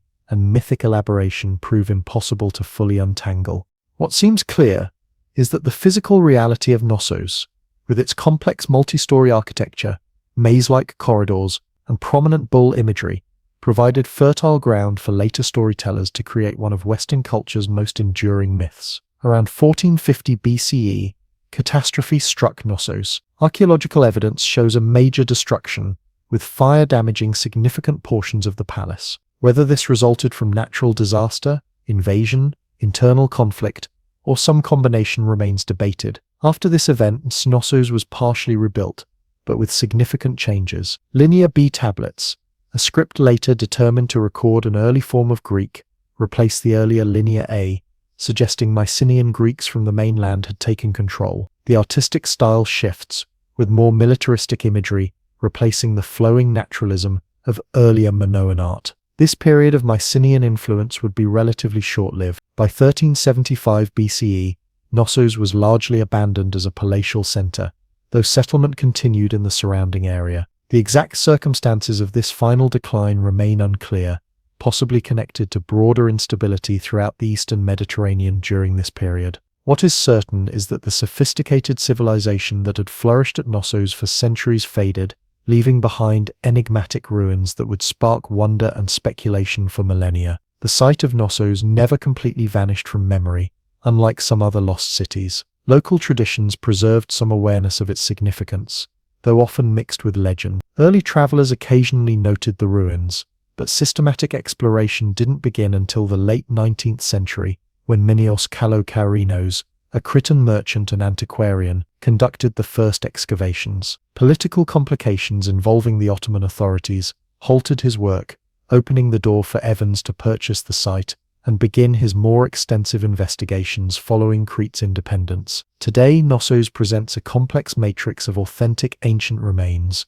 Evans's early 20th century reconstructions, and later conservation efforts. Visits to the site involve navigating not just physical spaces, but layers of interpretation, as modern archaeological understanding has moved beyond many of Evans's conclusions, while acknowledging the value of his pioneering work. The vibrant reconstructed frescoes, the famous Prince of the Lilies, the elegant Ladies in Blue, and the dramatic bull leaping scene offer windows into Minoan aesthetics, even if their exact arrangement remains speculative.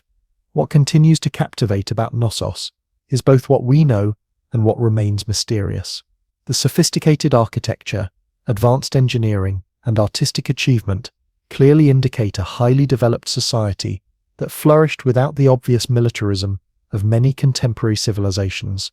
The prominence of female figures, natural motifs, and apparent focus on ritual suggest a worldview potentially quite different from the male-dominated, conquest-oriented societies that dominated much of ancient history. Yet without being able to read their language or understand their specific beliefs, we can only glimpse aspects of their cultural perspective through material remains. Environmental studies reveal how the Minoans adapted to and modified their landscape, practicing careful water management and agricultural techniques that allowed their civilization to flourish on an island with limited resources. Recent climate research suggests changing rainfall patterns may have contributed to both their rise and eventual decline, reminding us how environmental factors shape human societies regardless of their technological sophistication. As afternoon light slants across the central court at Knossos, the reconstructed bull-horn symbols atop the north entrance cast shadows that would have been familiar to people nearly 4,000 years ago. A modern visitor might imagine the young fresco painter from our opening scene,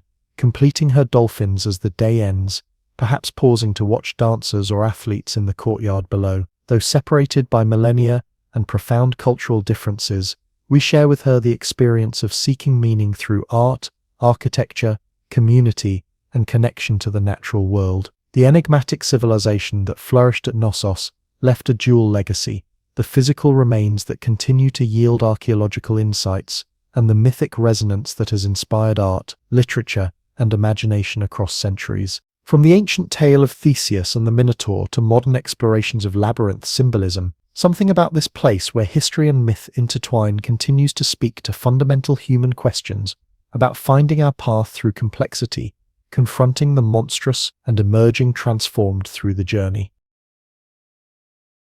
Mist clings to steep green mountains that rise like giants from the valley floor. Far below, the Urubamba River traces a sinuous path through the sacred valley, its waters rushing over ancient stones. Here, perched impossibly between earth and sky at 8,000 feet above sea level, stands a city of perfect stone, its walls, temples, and terraces so precisely crafted that even after 5 centuries, not even a knife blade can slip between the massive blocks. This is Machu Picchu, a place where human ingenuity and natural grandeur merge to create something that feels both deeply purposeful and utterly magical. For 400 years, this mountaintop sanctuary remained hidden from the outside world, known only to a few local farmers who grazed their animals amid its crumbling terraces. Unlike other lost cities reclaimed by jungle or buried beneath sand, Machu Picchu was preserved by its isolation, high in the cloud forests of Peru's Andes Mountains. Its rediscovery in 1911 revealed not just an archaeological wonder, but a complex, layered story about the heights of Inca civilization, the devastating impact of Spanish conquest, and how history can lie dormant, waiting to be uncovered. On a July morning in 1911, a local farmer named Melchor Arteaga led an American history professor from Yale University up a steep mountain path. The professor, Hiram Bingham III, was searching for Vilcabamba, the legendary last stronghold of the Inca resistance against Spanish conquest. What he found instead was something far more extraordinary: a nearly intact ancient city, its white granite buildings and agricultural terraces still standing despite centuries of abandonment. Bingham later wrote of that first encounter: "Suddenly, without any warning, under a huge overhanging ledge, the guide showed me the finest ruins I have ever seen. Though weathered by time, the city retained an architectural harmony that immediately suggested this was no ordinary settlement, but a place of great importance, perhaps royal, perhaps sacred, perhaps both." The city that Bingham documented was a testament to Inca engineering and aesthetic sophistication. Built without mortar, its stone blocks were cut with such precision that they fit together seamlessly, a technique that has allowed the structures to withstand centuries of earthquakes in this seismically active region. The city featured distinct urban sectors: religious, royal, agricultural, connected by stairs and pathways that integrated seamlessly with the natural topography. Around 200 structures make up the complex, from simple dwellings to elaborate temples. At its heart stands the Intihuatana stone, a ritual carving that served as a solar clock or calendar. The Temple of the Sun, with its curved, perfectly executed masonry, positioned windows to capture specific celestial alignments. The Room of the Three Windows frames the sunrise during solstices and equinoxes. Throughout the city, small details reveal the builder's sophistication: drainage systems to handle mountain rains, protrusions left in certain stones for tying down thatch roofs, terraces engineered to prevent landslides. But who built this marvel, and why? Despite a century of study, many questions about Machu Picchu remain unanswered or contested. The most widely accepted theory suggests it was constructed in the mid-15th century under the Inca Emperor Pachacuti Inca Yupanqui, who transformed the Inca realm from a regional state into an empire. Archaeological evidence indicates the city was occupied for less than 100 years before being abandoned shortly after the Spanish conquest began in 1532. The purpose of Machu Picchu continues to inspire debate among scholars. Bingham initially believed it might be Vilcabamba, the final refuge of Inca resistance. Later, finding a predominance of female skeletons among burials at the site, he suggested it might have been a city of chosen women,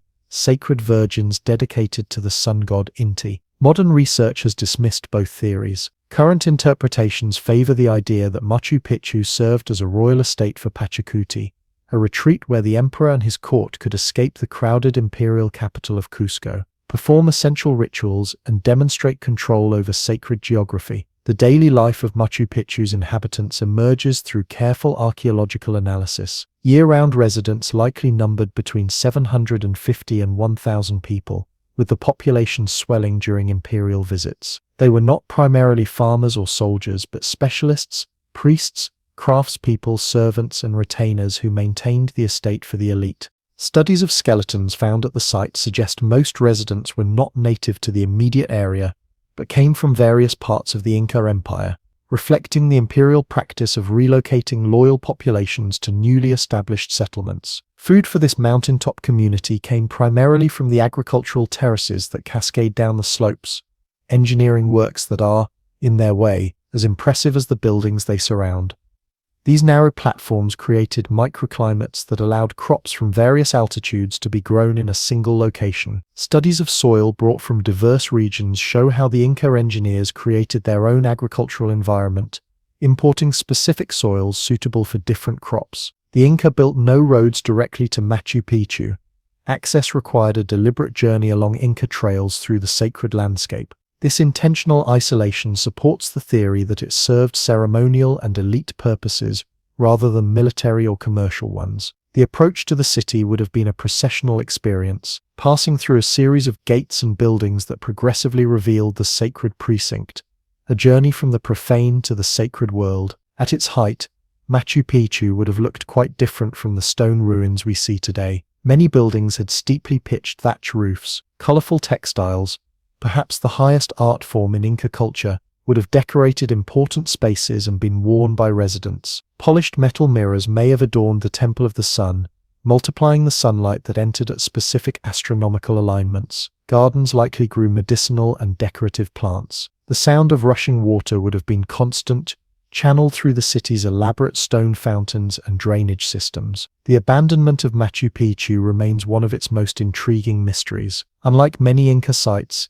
it shows no evidence of Spanish presence or destruction. The city appears to have been deliberately emptied rather than conquered or destroyed. Scholars suggest several possibilities: the disruption of imperial authority following the Spanish capture of the Emperor Atahualpa in 1532, the devastating smallpox epidemics that preceded the physical arrival of Europeans in many areas, or strategic withdrawal as the Inca resistance reorganized. Whatever the cause, the city was largely forgotten by the outside world.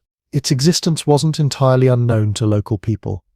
Bingham was led there by farmers who knew of the ruins, but its significance was lost as the knowledge and traditions of Inca elite culture was systematically suppressed under Spanish rule. The name Machu Picchu itself, meaning Old Mountain in Quechua, may not have been the city's original designation, but a geographic term used by local farmers. The centuries of isolation preserved Machu Picchu in ways that make it unique among ancient American cities. While Spanish conquistadors dismantled many Inca sites, most notably Cusco, where colonial churches now stand atop Inca foundations, Machu Picchu remained intact, offering modern visitors a more complete vision of Inca architectural achievement. After Bingham's discovery, a term that disregards the knowledge of local inhabitants, he organized larger expeditions in 1912 and 1915, clearing vegetation, mapping structures, and excavating artifacts. Many of these artifacts, ceramics, bronze tools, jewelry, and human remains, were transported to Yale University, becoming the subject of a century-long repatriation controversy that wasn't fully resolved until 2012, when the last pieces returned to Peru. The site's remote location initially limited visitors to determined adventurers, but tourism gradually increased throughout the 20th century. In 1983, UNESCO designated Machu Picchu a World Heritage Site, recognizing both its cultural and natural significance. Today it faces the challenge of balancing preservation with accessibility, a delicate equation complicated by its position as Peru's premier tourist attraction and economic asset. Beyond the archaeological and historical significance, Machu Picchu holds profound cultural meaning for indigenous Andean peoples. Modern Quechua communities maintain spiritual connections to the site, sometimes viewing tourism as an intrusion on sacred space. The summer solstice festival of Inti Raymi, once banned by Spanish authorities but revived in the 20th century, draws thousands to the region to celebrate Inca traditions and spiritual practices. For visitors, Machu Picchu offers an experience that transcends historical interest. Something about the perfect integration of human design with natural landscape creates a sense of harmony that many find spiritually affecting regardless of cultural background. The dramatic setting, mountains shrouded in mist, sudden views into deep valleys, the play of light across stone surfaces, enhances the architectural achievement in ways that can't be captured in photographs or fully described in words. Morning at Machu Picchu brings an extraordinary interplay of light and shadow. As the sun rises over the eastern mountains, it illuminates specific buildings and carved stones in sequence, suggesting the architects understood precisely how light would interact with their creations throughout the day and year. During rainy season, clouds swirl around the mountaintops, alternately revealing and concealing parts of the city, creating a shifting, dreamlike experience. Standing amid these perfectly fitted stones, it's possible to feel a connection across centuries to the hands that shaped them. The builders of Machu Picchu created their city without iron tools, wheels, or written language. Yet they achieved a level of precision and harmony that continues to inspire wonder. The astronomical alignments, the careful integration with sacred geography, and the technical solutions to building on a mountain ridge all speak to a sophisticated understanding of both physical and cosmological worlds. The story of Machu Picchu reminds us that history isn't linear or simple. Great achievements can be forgotten, cultures suppressed, knowledge lost, only to be rediscovered and reinterpreted by later generations. The Inca civilization, which had no written language in the European sense, recorded information through quipu, knotted cord devices, oral tradition, and the built environment itself. When Spanish conquest disrupted these knowledge transmission systems, aspects of Inca understanding were lost or driven underground, preserved in fragments through indigenous communities that maintain traditions despite persecution. What we now see at Machu Picchu is both more and less than what its builders created. We've lost their specific intentions, the cultural context that made each space meaningful, the ceremonies that animated the architecture. Yet we've also gained new layers of significance, as the site has become a symbol of indigenous achievement, a focus of national pride for Peru, and a place where visitors from around the world contemplate human creativity and the impermanence of civilizations. As afternoon light lengthens shadows across the central plaza, and llamas graze peacefully on the ancient terraces, Machu Picchu continues its silent testimony to human aspiration. The hands that placed these stones have been dust for centuries, but their work speaks across time of our persistent desire to create beauty, to understand our place in the cosmos, and to leave something that endures beyond our brief individual lives. Golden light bathes columns of honey-colored limestone as a desert wind carries the scent of frankincense and distant oases. Caravans laden with silks from China, spices from India, and glassware from Alexandria rest in the shade of colonnaded streets, where merchants speaking a dozen languages haggle over prices and exchange news from distant lands.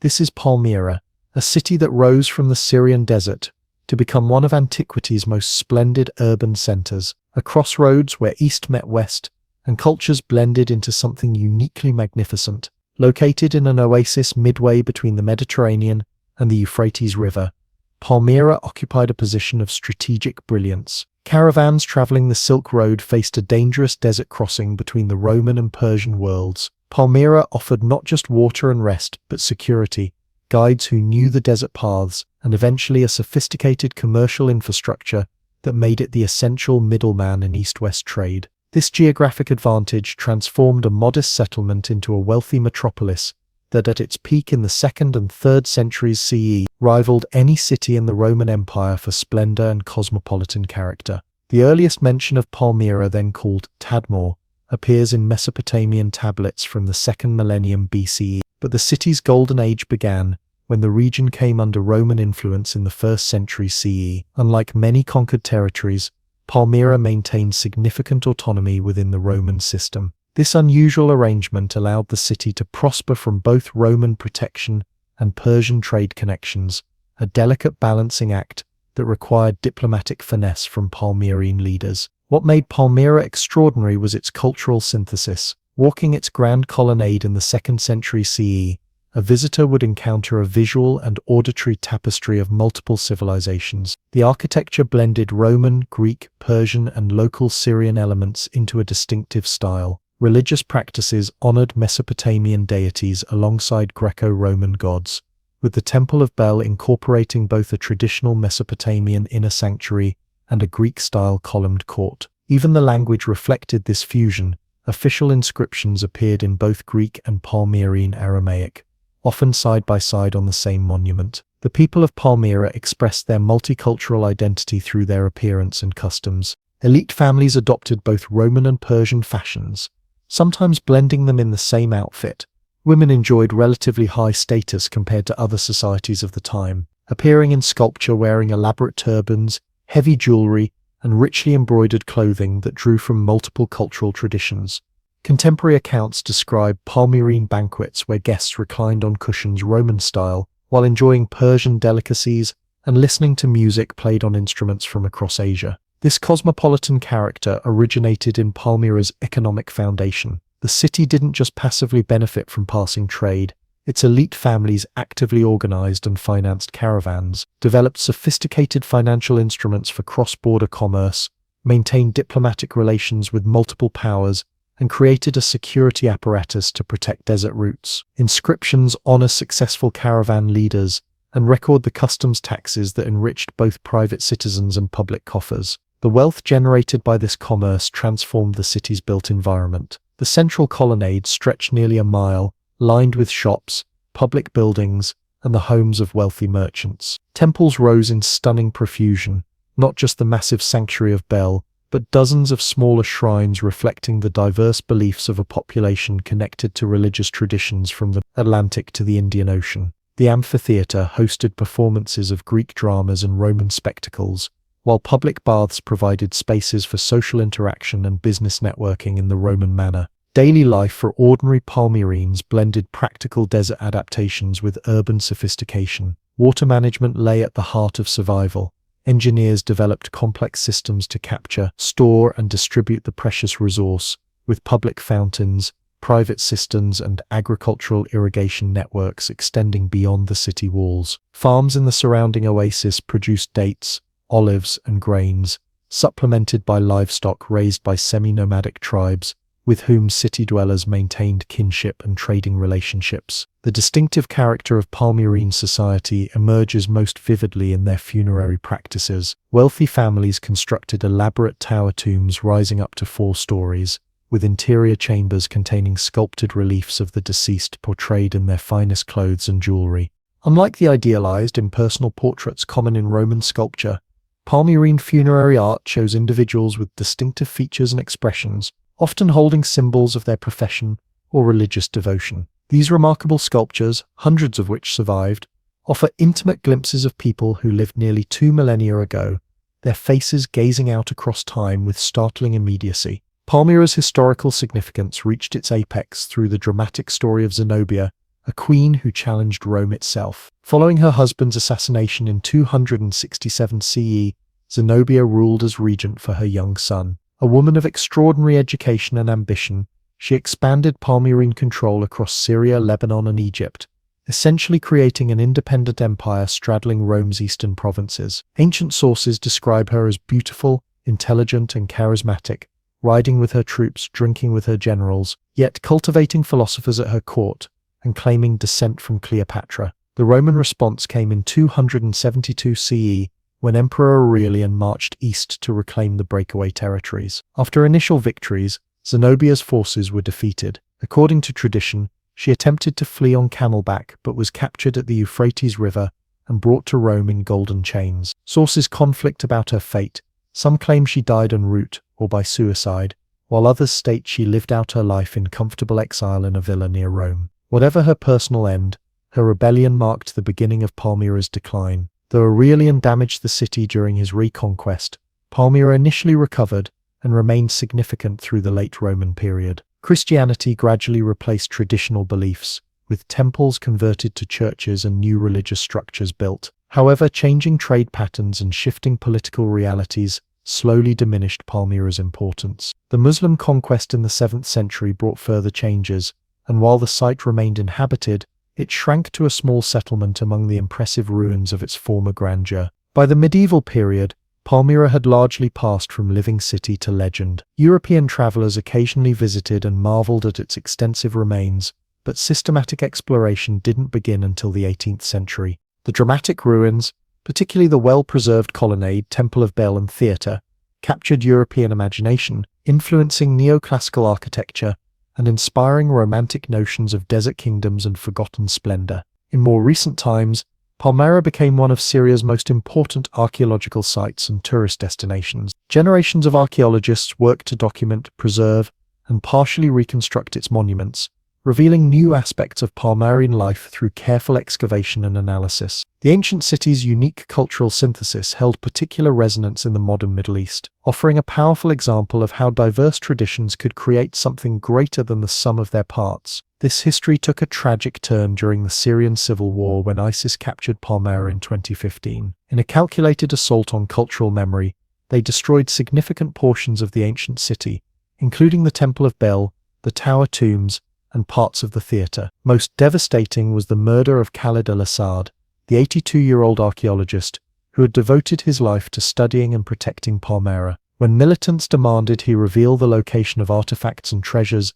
evacuated before their arrival, he refused and was publicly executed, giving his life to protect the heritage he had spent decades preserving. While ISIS was eventually driven from the site, the damage to both the physical monuments and the surrounding community has been severe. Restoration efforts continue despite political challenges, attempting to salvage what remains of this irreplaceable heritage. Modern technology is being employed to document and potentially reconstruct destroyed elements through photogrammetry and 3D modeling based on extensive pre-war photography. What makes Palmyra's story particularly poignant is how it embodies both human achievement and vulnerability. The city represented one of history's great experiments in cultural synthesis, not erasing differences but finding strength in diversity, creating a society that thrived at the intersection of multiple civilizations rather than committing fully to any single tradition. This experimental middle path generated extraordinary wealth, art, and architecture, while fostering a uniquely cosmopolitan identity among its citizens. Yet this same quality made Palmyra vulnerable when larger powers demanded exclusive loyalty.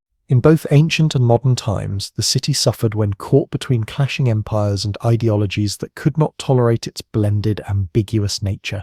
The very openness and synthesis that created Palmyra's greatest achievements became liabilities when faced with absolutist demands. As afternoon sun lengthens shadows across the remaining columns of the Great Colonnade, Palmyra offers a bittersweet reminder of both human possibility and fragility. The honey-colored stones, shaped by ancient hands and weathered by centuries of desert winds, testify to our capacity for creating beauty at the crossroads of cultures. Even in their damaged state, they whisper of a time when merchants speaking a dozen languages walked beneath these same columns, when silks from China met glassware from Alexandria, and when a desert oasis gave birth to one of history's most remarkable examples of cultural dialogue. The story I'm about to tell is about Petra, a majestic city carved into towering sandstone cliffs that stood at the crossroads of ancient civilizations.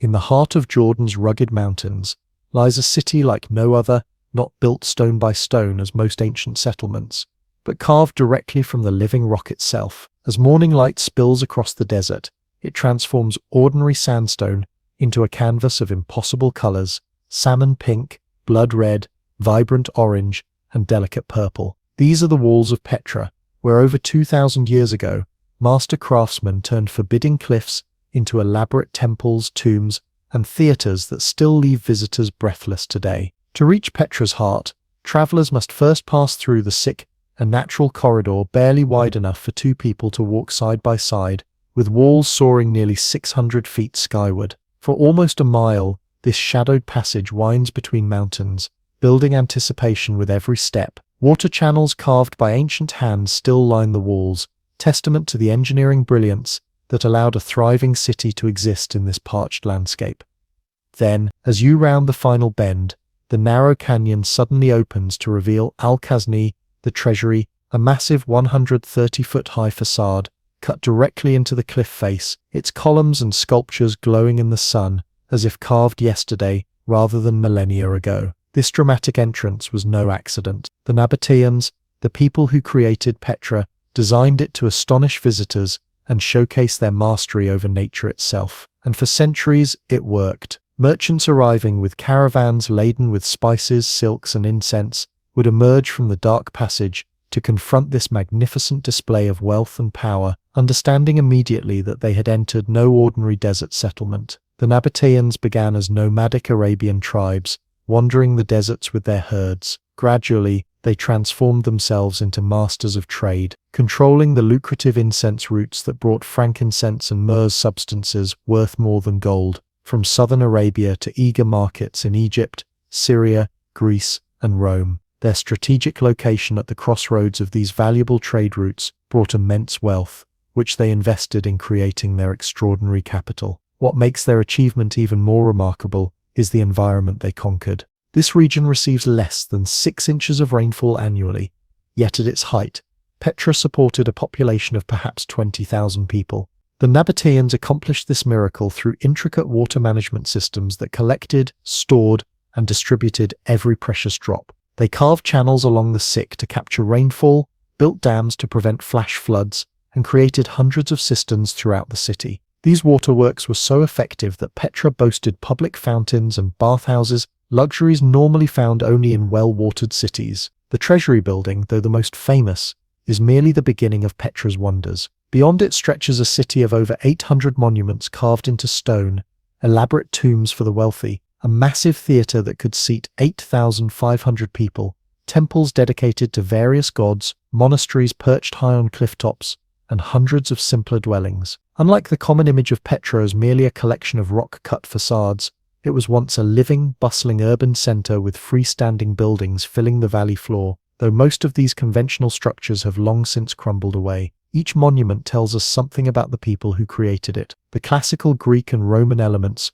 columns, pediments, and statues, show how the Nabateans adapted foreign artistic styles while maintaining their own identity. Petra was a cultural crossroads as well as a commercial one, where ideas and artistic traditions merged to create something uniquely Nabatean. Life in ancient Petra combined luxury with pragmatism. The wealthy lived in large, well-appointed homes with courtyards and gardens, enjoying imported delicacies and fine goods from across the known world. Archaeological excavations have uncovered exquisite pottery, jewelry, and household items that reveal a sophisticated taste. Yet even the elite had to adapt to desert realities, designing their city to maximize shade and capture every drop of water. For ordinary citizens, daily life centered around trade and supporting the caravan economy. Some worked as guides, helping merchants navigate the dangerous desert routes. Others provided services in the city itself, preparing food, crafting goods, maintaining the vital water systems, or constructing the elaborate tombs that the Nabateans believed would house their spirits after death. Religion played a central role in Nabatean society.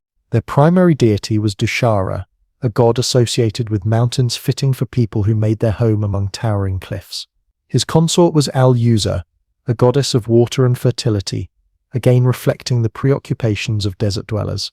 Religious ceremonies often took place in the high place of sacrifice, a flat plateau reached by climbing more than 800 steps carved into the mountain, where priests would perform ritual offerings with the entire city spread out below them. For several centuries, the Nabateans maintained their independence through a combination of military skill, diplomatic savvy, and strategic location. They built watchtowers throughout their territory and developed tactics perfectly suited to desert warfare. When threatened by larger powers, they could retreat into mountain strongholds or melt into the desert, where few enemies could follow. They paid tribute when necessary but preserved their autonomy through careful diplomacy. This changed in 106 CE, when Emperor Trajan annexed the Nabatean kingdom, making it part of the Roman province of Arabia Petraea. Many scholars have wondered why the Romans finally absorbed this long independent region. Perhaps declining trade along the traditional incense routes had weakened Nabatean power, or maybe the Romans simply grew tired of dealing with a middleman controlling such valuable commercial pathways. Under Roman rule, Petra initially prospered. The Romans improved roads, built new monuments, and introduced their administrative systems. The Nabateans,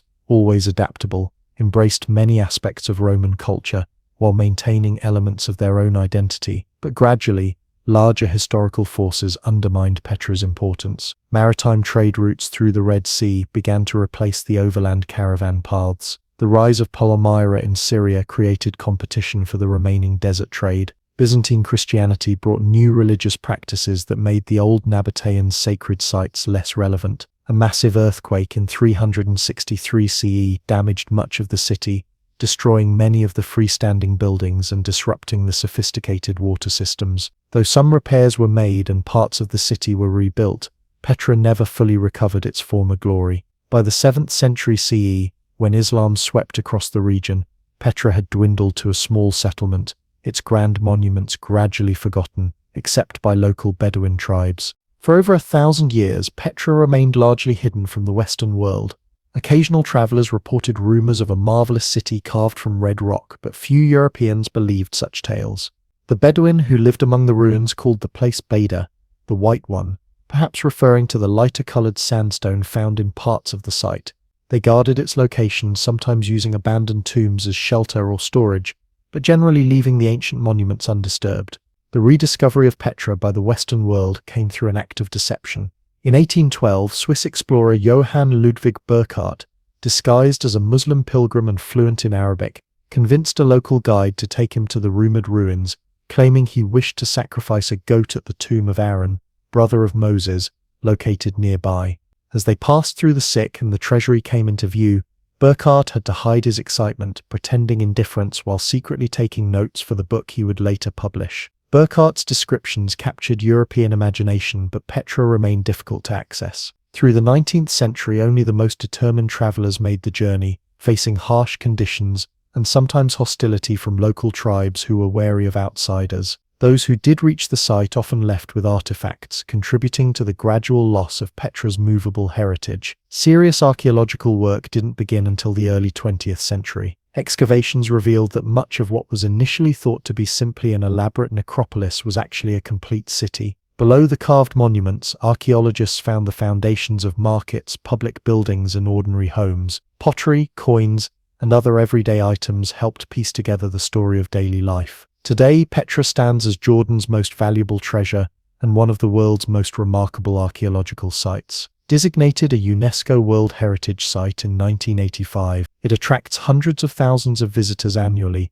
who follow the same path through the sick that merchants, diplomats, and travelers have walked for over 2 millennia. Yet despite decades of study, Petra still holds many secrets. Some estimates suggest that only 15% of the city has been excavated. Ground-penetrating radar has revealed numerous structures still buried beneath the valley floor. Each year, archaeologists uncover new findings that add to our understanding of Nabatean civilization. In 2016, using drone photography and satellite imaging, researchers discovered a massive platform hidden beneath the sands, roughly the size of an Olympic swimming pool, with a columned building atop it, right in the center of the city, yet previously unknown. Modern visitors experience Petra very differently than ancient travelers did. What was once a living, noisy, colorful city is now largely silent stone. The elaborate paintwork that once covered many facades has long since faded, leaving only faint traces. Where merchants once haggled in crowded marketplaces, tourists now snap photos. Yet something essential remains: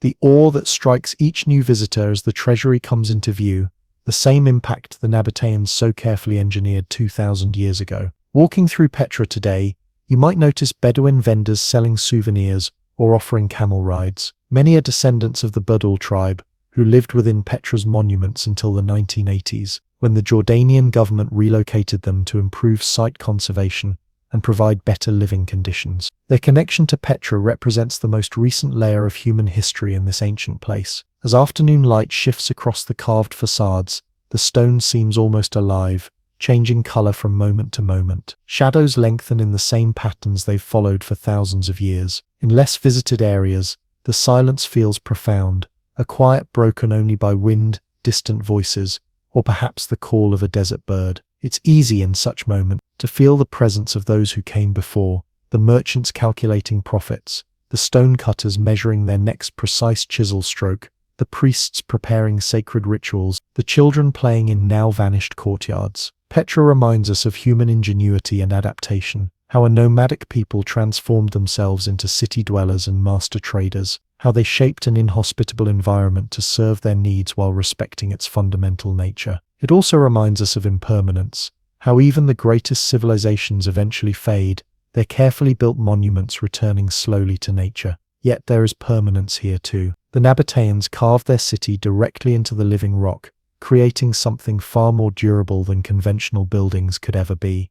Their water systems were so well designed that some still function after seasonal rains. Most remarkably, their artistic vision, their sense of what would impress and endure, still works exactly as intended. The treasury still takes your breath away. The scale of their achievement still humbles modern visitors. As the sun sets behind Petra's western cliffs, shadows deepen and stars emerge in the desert sky, the same stars that guided Nabatean caravans across vast emptiness. In that moment, the centuries seem to compress. Despite our technological advances, we share fundamental experiences with those ancient people: wonder at natural beauty, pride in human achievement, and the desire to leave something meaningful behind when we're gone. In its silent, rose-red splendor, Petra continues to fulfill that very human longing. The story I'm about to tell is about Pompeii, a Roman city perfectly preserved by the catastrophic eruption of Mount Vesuvius in 79 AD.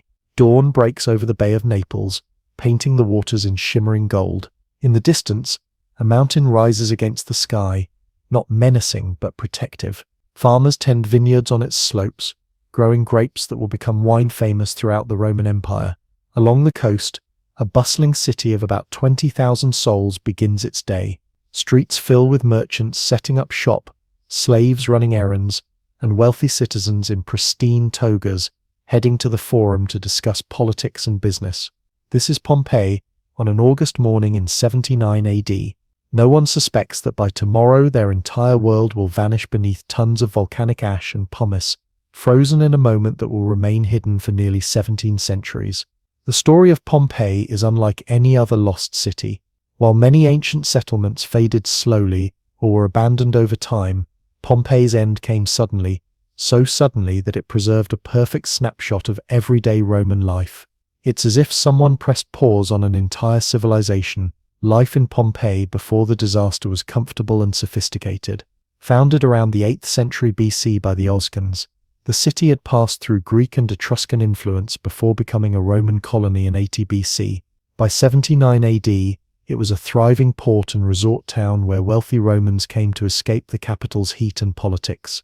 Picture the city at its peak, a planned community of grid-like streets, multi-story buildings and public spaces that would impress even modern urban designers. Water flowed through an impressive system of aqueducts and pipes, supplying public fountains on nearly every street corner. Homes of the wealthy featured indoor plumbing, a luxury many Europeans wouldn't enjoy again until the 19th century. The streets, though narrow, were cleverly designed with stepping stones that allowed pedestrians to cross without stepping in the water, and waste that flowed along the street during cleaning times, while still leaving room for cartwheels to pass between the stones. Every aspect of daily life centered around the Forum, an open plaza surrounded by temples, government buildings and markets. Here people gathered to worship, trade, gossip, and participate in civic life. Nearby stood the amphitheater, where gladiatorial contests entertained crowds of up to 20,000 spectators. The city boasted multiple public baths where Romans would socialize while moving through rooms of varying temperatures, from the cool frigidarium to the steamy coldarium, heated by ingenious systems of hot air flowing beneath raised floors. The walls of Pompeii's buildings tell us about the people who lived there through their art. Colorful frescoes depicted mythological scenes, landscapes, still lifes, and occasionally erotic imagery that shocked the Victorian archaeologists who first uncovered them. Homes displayed mosaics made of tiny colored stones forming intricate patterns and scenes. One famous mosaic at the entrance of a wealthy home shows a fierce dog with the warning cave canem, "Beware of dog," a reminder that some aspects of daily life have changed little in 2,000 years. Food was central to Pompeian culture. The remains of nearly 200 thermopolia, ancient fast food counters, have been discovered throughout the city, suggesting that many residents regularly ate out rather than cooking at home. These establishments featured large counters with built-in pots that held food and drinks for customers who might stop for a quick meal of bread, cheese, wine, and garum, a fermented fish sauce that Romans added to nearly everything, somewhat like our modern ketchup or soy sauce. Wine flowed freely in Pompeii. The fertile volcanic soil of the region produced grapes of exceptional quality, and wine was consumed by everyone from slaves to senators. Children often drank watered-down wine, as clean water wasn't always available or trusted. Recent analysis of preserved wine jars suggests that Romans preferred sweet white wines, often flavored with herbs, honey, or spices. The people of Pompeii left traces that humanized them across the millennia. Graffiti scratched into walls ranges from political campaign slogans to declarations of love, boasts about sexual conquests, and simple messages like "I was here." One tavern wall bears the complaint, "Landlord, may your lies malign you. You sell water but drink unmixed wine yourself." This vibrant, complex society had no idea of the danger looming over them. Vesuvius had been quiet for so long that most didn't even recognize it as a volcano, though minor earthquakes had occurred in the region, including a significant one in 62 AD that damaged many buildings. They were common enough in the Mediterranean that few saw them as warnings of an impending catastrophe. The first sign that something unusual was happening came on August 24, 79 AD. Wells and springs began to dry up as the earth shifted beneath the city. Animals grew restless. Then, around midday, Vesuvius awakened with a deafening explosion that sent a column of ash, pumice, and gas more than 20 miles into the sky. This column would continue erupting for nearly 18 hours. We know the details of what followed, thanks largely to Pliny the Younger, whose uncle, Pliny the Elder, commanded the Roman fleet at Misenum, across the bay. The elder Pliny launched ships to rescue people trapped along the coast and died in the attempt. His nephew observed the eruption from a safer distance, and later wrote 2 detailed letters to the historian Tacitus, describing what he saw. The initial phase of the eruption rained lightweight pumice stones down on Pompeii, accumulating at a rate of about 6 inches per hour. Many residents fled immediately, carrying what valuables they could.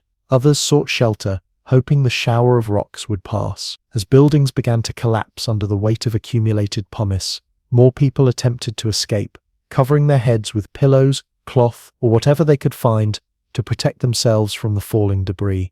By dawn the next day, the cloud of ash had blotted out the sun, plunging the region into an unnatural darkness broken only by lightning within the volcanic cloud and fires burning throughout the city.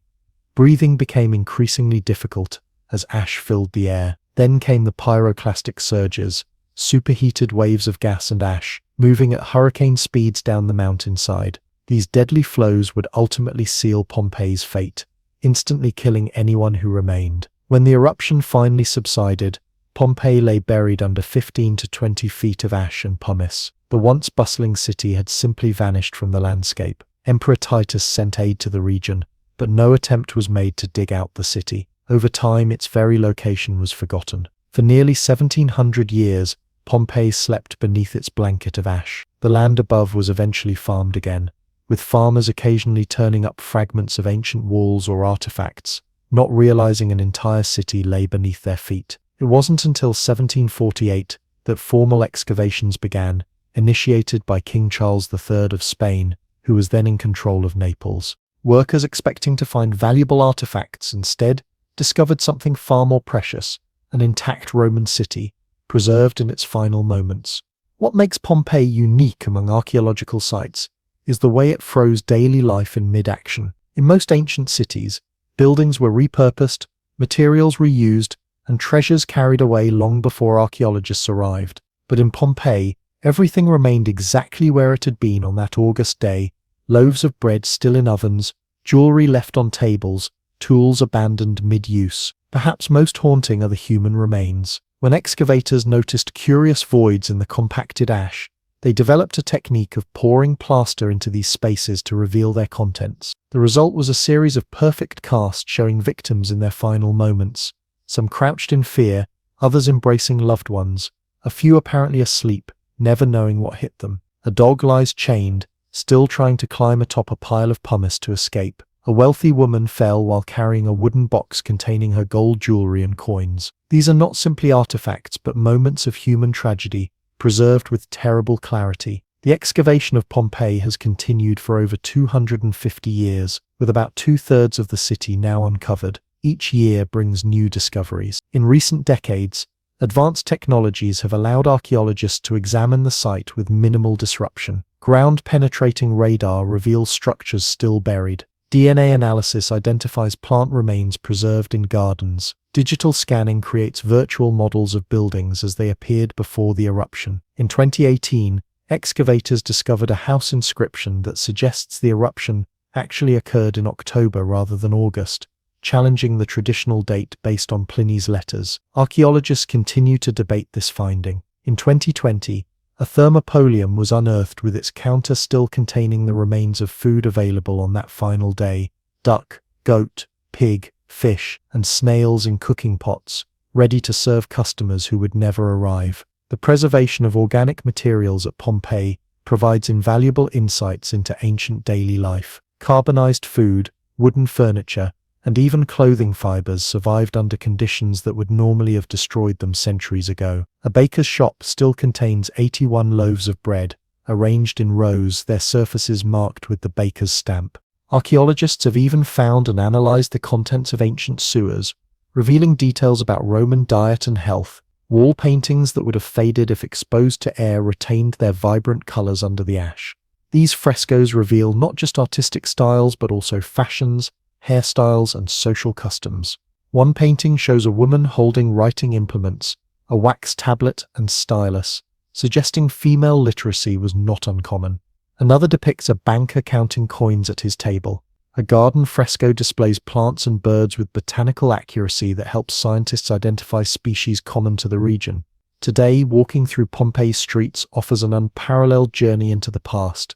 The wheel ruts worn into stone streets tell us about cart traffic patterns. Election notices painted on walls show us how Roman democracy functioned at the local level. Shop signs, often pictorial for the benefit of those who couldn't read, advertise their wares: a goat for a dairy, wine jugs for a tavern, a phallus pointing the way to a brothel. The city reveals a society both recognizably familiar and strikingly different from our own. Romans lived their lives more publicly than we do, conducting much of their daily business in open forums rather than private offices. Their homes opened inward to private courtyards rather than outward to the street. Social hierarchy was rigid and visible, with slaves making up about 1/3 of the urban population. Yet evidence also exists of social mobility: former slaves who had gained freedom and wealth, immigrants who prospered in the bustling port city. Religious life in Pompeii was diverse and tolerant by ancient standards. Temples to Roman gods dominated the forum, but excavations have also revealed shrines to Egyptian deities like Isis,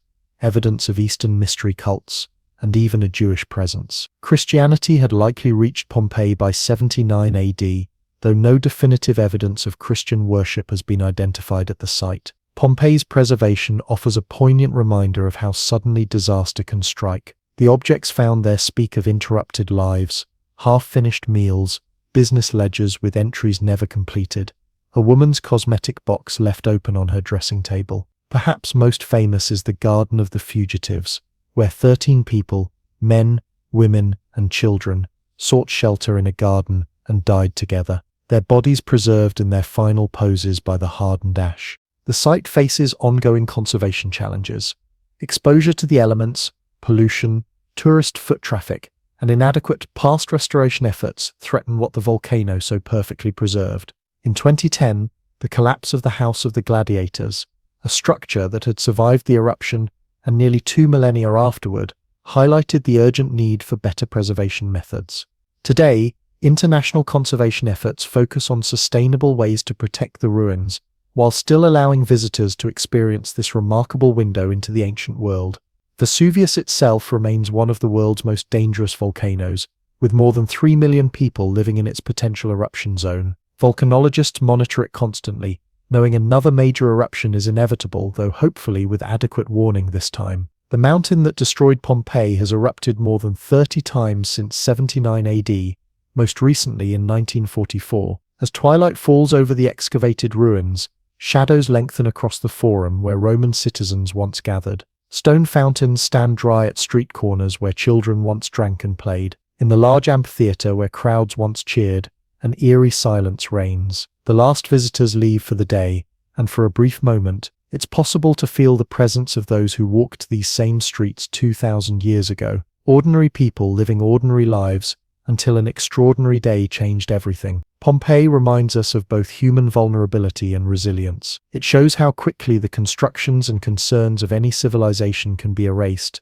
yet also how much of ourselves we can recognize in people who lived millennia before us. Their graffiti makes us smile with its familiarity. Their art moves us with its beauty. Their final moments humble us with the recognition of our shared mortality. The city also stands as a testament to the power of archaeology to connect us directly with the past. Few historical sites offer such an intimate, unfiltered view of ancient daily life. When we see the carbonized loaf of bread stamped with its maker's name, we're not looking at an artifact created for elites or meant for ceremonial purposes. We're seeing something as mundane and universal as our own breakfast. As night falls completely over the silent ruins, Vesuvius looms in the darkness, a reminder that the forces that shaped human history remain active.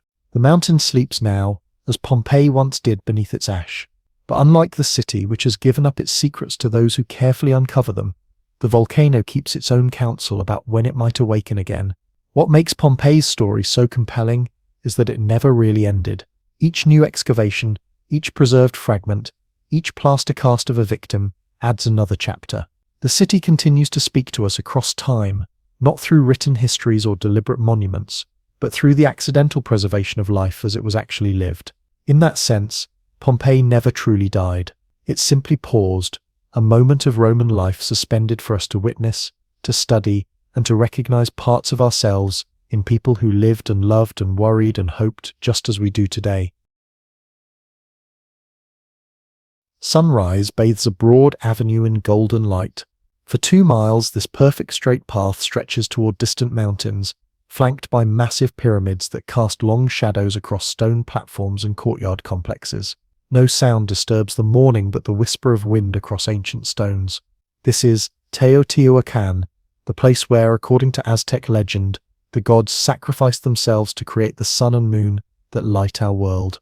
Yet the people who built this vast metropolis vanished centuries before the Aztecs arrived, leaving behind one of archaeology's most enduring mysteries. Standing at the southern end of the Avenue of the Dead and looking north, you face what the Aztecs called the Pyramid of the Sun, a massive earthen structure faced with stone that rises in 4 tiers to a height of over 200 feet. To your right stands the slightly smaller but more elegantly proportioned Pyramid of the Moon. Between and around them spread hundreds of smaller pyramids, temples, plazas, and residential compounds in perfect geometric alignment. This was no haphazard settlement that grew organically over time. Teotihuacan was a meticulously planned city laid out on a grid-oriented, precisely 15.5 degrees east of true north. Walking the avenue today, it's hard to grasp the sheer ambition behind Teotihuacan's creation. At its height around 450 CE, this was the 6th largest city in the world, covering 8 square miles and housing perhaps 150,000 people at a time when London was little more than a Roman outpost. The city influenced cultures across Mesoamerica from Guatemala to northern Mexico, becoming the center of what some archaeologists have called the New World's first true empire. Yet unlike the Maya, with their detailed hieroglyphic writing, or the later Aztecs whose stories were recorded by Spanish chroniclers, the Teotihuacanos left no decipherable written records. We don't know what they called themselves or their city. We don't know the names of their rulers or the specifics of their religion. Their origin story, political structure, and the reasons for their eventual decline remain subjects of ongoing archaeological detective work and scholarly debate. What we do know comes primarily from the material record, the buildings, artwork, burial practices, and everyday objects left behind. This physical evidence tells a story of remarkable achievement, sophisticated organization, and a society structured around cosmic principles that we're only beginning to understand. Teotihuacan's beginnings were modest. Around 200 BCE, small settlements in the Valley of Mexico began to coalesce into a larger community, perhaps drawn by fertile land, strategic location, or the presence of obsidian deposits, volcanic glass prized for tools and weapons. By 100 CE, the basic layout of the monumental center was established, including early versions of the major pyramids. Then something remarkable happened, a building boom of staggering proportions. Within a generation or two, the Pyramid of the Sun was completed, requiring an estimated 1.2 million cubic meters of earth and stone. The Pyramid of the Moon and other major structures followed. The entire city center was rebuilt according to a master plan that incorporated sophisticated symbolic alignments with the surrounding mountains and celestial movements. What kind of society could organize such massive construction projects? Unlike many ancient civilizations, Teotihuacan shows little evidence of being ruled by individual kings who glorified themselves through monuments and imagery. No royal palaces have been clearly identified. Instead, the city seems to have been governed by a collective leadership, perhaps a council of nobles or priests representing different districts or ethnic groups. The layout of the city itself embodied cosmic principles. The Avenue of the Dead aligned with Cerro Gordo, a mountain to the north that marked the direction of Teotihuacan's ancestral origins. The Pyramid of the Sun was positioned over a natural cave that likely held sacred significance as a symbolic entrance to the underworld. Astronomical alignments marked solar and planetary cycles, embedding celestial rhythms into the urban fabric. The entire city was a built model of the Teotihuacan understanding of the universe. For the ordinary people of Teotihuacan, daily life centered around distinctive residential compounds, walled apartment complexes that housed extended families or occupational groups. Archaeologists have identified over 2,200 of these compounds, each containing multiple rooms, courtyards, and often small shrines or altars for household worship. These apartments housed an extraordinarily diverse population.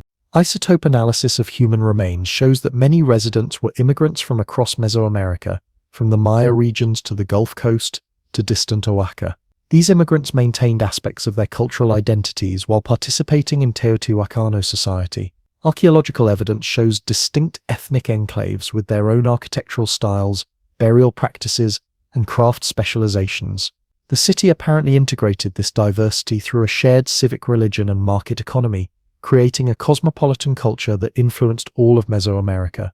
Murals preserved in some compounds offer vivid glimpses of Teotihuacano beliefs and practices. The walls of Tepantitila compound depict a paradise realm where human figures frolic among flowering trees and butterflies under the watchful eye of the rain god. At Tepantitila, processions of priests or nobles carry ceremonial bundles. The mural's rich symbolism includes feathered serpents, jaguars, coyotes, and figures combining human and animal features, revealing a complex mythology that left its mark on later Mesoamerican cultures. Economically, Teotihuacan thrived through control of key resources, particularly obsidian from nearby mines. Workshops throughout the city produced millions of obsidian blades, points, and tools that were traded across Mesoamerica. Archaeologists have found Teotihuacan-style obsidian tools and ceramics at sites hundreds of miles away, testifying to the city's commercial reach. Other specialized craft workshops produced distinctive thin orange ceramics, shell ornaments, and elaborate costumes using imported materials like jade, mica, and tropical feathers. The centrally planned nature of the city extended to its economic organization. Different districts specialized in particular crafts. One neighborhood produced primarily ceramics, another worked obsidian, a third specialized in lapidary work. This suggests a highly organized economy with centralized coordination, though whether through market mechanisms or state direction remains unclear. Religion permeated every aspect of Teotihuacano life. While we can't reconstruct their belief system in detail, recurring motifs in art suggest worship of several major deities. The storm god, later known to the Aztecs as Tlaloc, appears frequently, with his distinctive goggle eyes and fangs. The feathered serpent, associated with wind and vegetation, adorned an entire pyramid complex. A feminine deity, sometimes called the Great Goddess, may have represented fertility and agricultural abundance. Ritual practices included both public ceremonies in the grand plazas and more private observances within residential compounds. Evidence of animal and possibly human sacrifice appears in ceremonial contexts, though not on the scale practiced by the later Aztecs.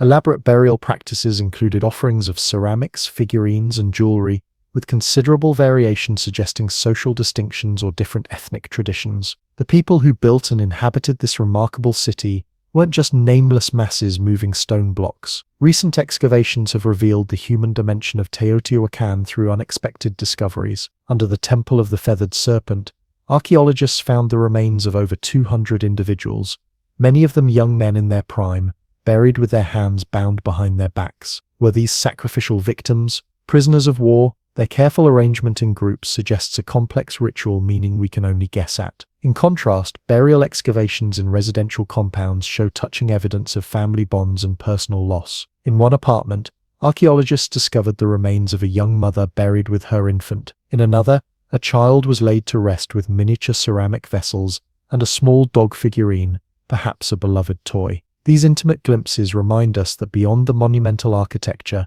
Teotihuacan was home to people with the same emotions, relationships, and experiences that define humanity across time. After flourishing for centuries, Teotihuacan experienced a dramatic transformation around 550–600 CE. The central ceremonial district shows evidence of deliberate, systematic burning. Major structures along the Avenue of the Dead were fired, with particular focus on buildings associated with governance and religious authority. This wasn't the work of outside invaders. The careful, selective nature of the destruction suggests an internal upheaval, perhaps a revolution against the ruling elite, or a violent religious reformation. Following this event, Teotihuacan continued to be inhabited, but its population declined significantly. The city's influence across Mesoamerica waned. By 750 CE, the population had dwindled to perhaps a quarter of its former size. When the Aztecs arrived in the Valley of Mexico many centuries later, they found an abandoned city of monumental ruins,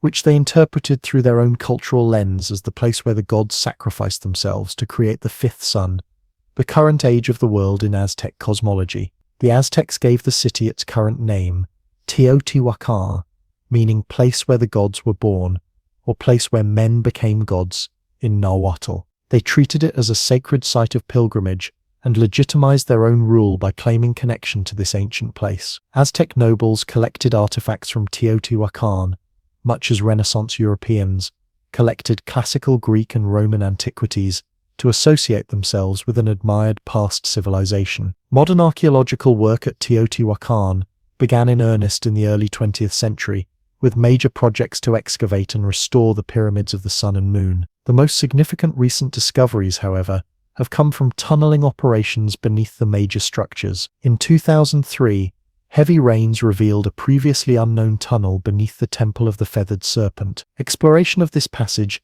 led to a large chamber containing thousands of artifacts, including jade statues, obsidian blades, pyrite mirrors, and unusual ceramic vessels. Even more exciting was the 2013 discovery of liquid mercury in a chamber beneath the Temple of the Feathered Serpent, a substance likely used to represent underground water in a symbolic underworld. These subterranean spaces may have been where the rulers or priests communed with the divine forces believed to dwell beneath the Earth's surface. Teotihuacan's influence extended far beyond its physical boundaries. At the Maya city of Tikal in Guatemala, archaeological evidence shows what appears to have been a direct intervention around 378 CE. A nobleman with clear connections to Teotihuacan arrived, establishing a new dynasty and introducing Teotihuacano architectural styles, weapons, and imagery. Similar evidence of Teotihuacano presence or influence appears at sites throughout Mesoamerica,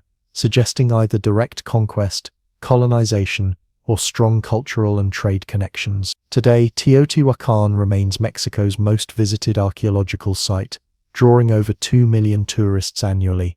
For many visitors, climbing the steep steps of the Pyramid of the Sun, each riser nearly twice the height of a standard modern stair, provides a visceral connection to the past. From its summit, the careful geometric layout of the ancient city becomes apparent, with the Avenue of the Dead stretching into the distance, and the Pyramid of the Moon framed perfectly against the mountain beyond. The modern experience of Teotihuacan contrasts sharply with how the city would have appeared at its height. What are now weathered grey stones were once covered with brightly coloured murals depicting deities, cosmic symbols, and processional scenes. Temples atop the pyramids, long since collapsed, would have sent plumes of copal incense into the sky. The avenue and plazas would have bustled with people, merchants selling goods from distant regions, priests in elaborate costume, craftspeople carrying their wares, families with children visiting dignitaries from allied cities. Music from drums, flutes, and shell trumpets would have accompanied ceremonies, while the everyday sounds of a living city Conversations, arguments, laughter, cooking, production filled the residential compounds. What gives Teotihuacan particular resonance is the mysterious nature of its creation and abandonment. Unlike Rome, which left detailed written records, or Egypt, whose pharaohs inscribed their names and deeds on monuments, Teotihuacan offers no such direct communication with its builders. We see their impressive achievements but can only guess at their names, their specific beliefs, their personal stories. This silence creates a particular kind of connection, one that invites imagination, while humbling us with the recognition of how much knowledge can be lost despite massive physical remains. As evening approaches and the last visitors descend from the pyramids, Teotihuacan reassumes something of its ancient solemnity. Shadows lengthen across the Avenue of the Dead. The setting sun illuminates the western faces of temples and platforms with golden light. In this moment, it's possible to feel something of what drew people to this spot 2,000 years ago. A sense of cosmic order, of human achievement in harmony with natural surroundings, of a place where the mundane world might connect with deeper realities. The story of Teotihuacan reminds us that civilizations can achieve remarkable heights without following the patterns we might expect from our own historical experience. Here was a metropolitan center that apparently flourished without glorifying individual rulers, that integrated diverse populations while maintaining a coherent identity, that influenced half a continent through means that seemed to have combined trade, religion, and occasional military action. Its carefully planned form embodied cosmological principles rather than merely functional considerations, suggesting a society where spiritual understanding and material organization were deeply intertwined. Teotihuacan's ultimate decline also carries lessons about sustainability and social cohesion. Recent climate studies suggest the region experienced severe droughts around the time of the city's downturn. Archaeological evidence points to increasing inequality and social tensions in the final period, with elite compounds consuming more resources while commoner areas show signs of strain. Deliberate burning of central monuments suggests internal conflict rather than external conquest. A society that perhaps tore itself apart when environmental pressures exacerbated social divisions. As night falls completely and stars appear above the ancient pyramids, Teotihuacan stands as both achievement and warning, a testament to human capability for creating order, beauty, and meaning on a grand scale, and a reminder that even the most impressive civilizations can falter when they lose the social cohesion and environmental balance that enabled their rise. The city where gods were born became the city where gods departed, leaving behind magnificent ruins to puzzle and inspire those who would come after. Birdsong cascades through layers of emerald canopy. Morning mist clings to massive stone temples that pierce the jungle like mountains made by human hands. From the highest pyramid, the view reveals a green sea of rainforest stretching to the horizon, broken only by the tops of other temples rising above the trees.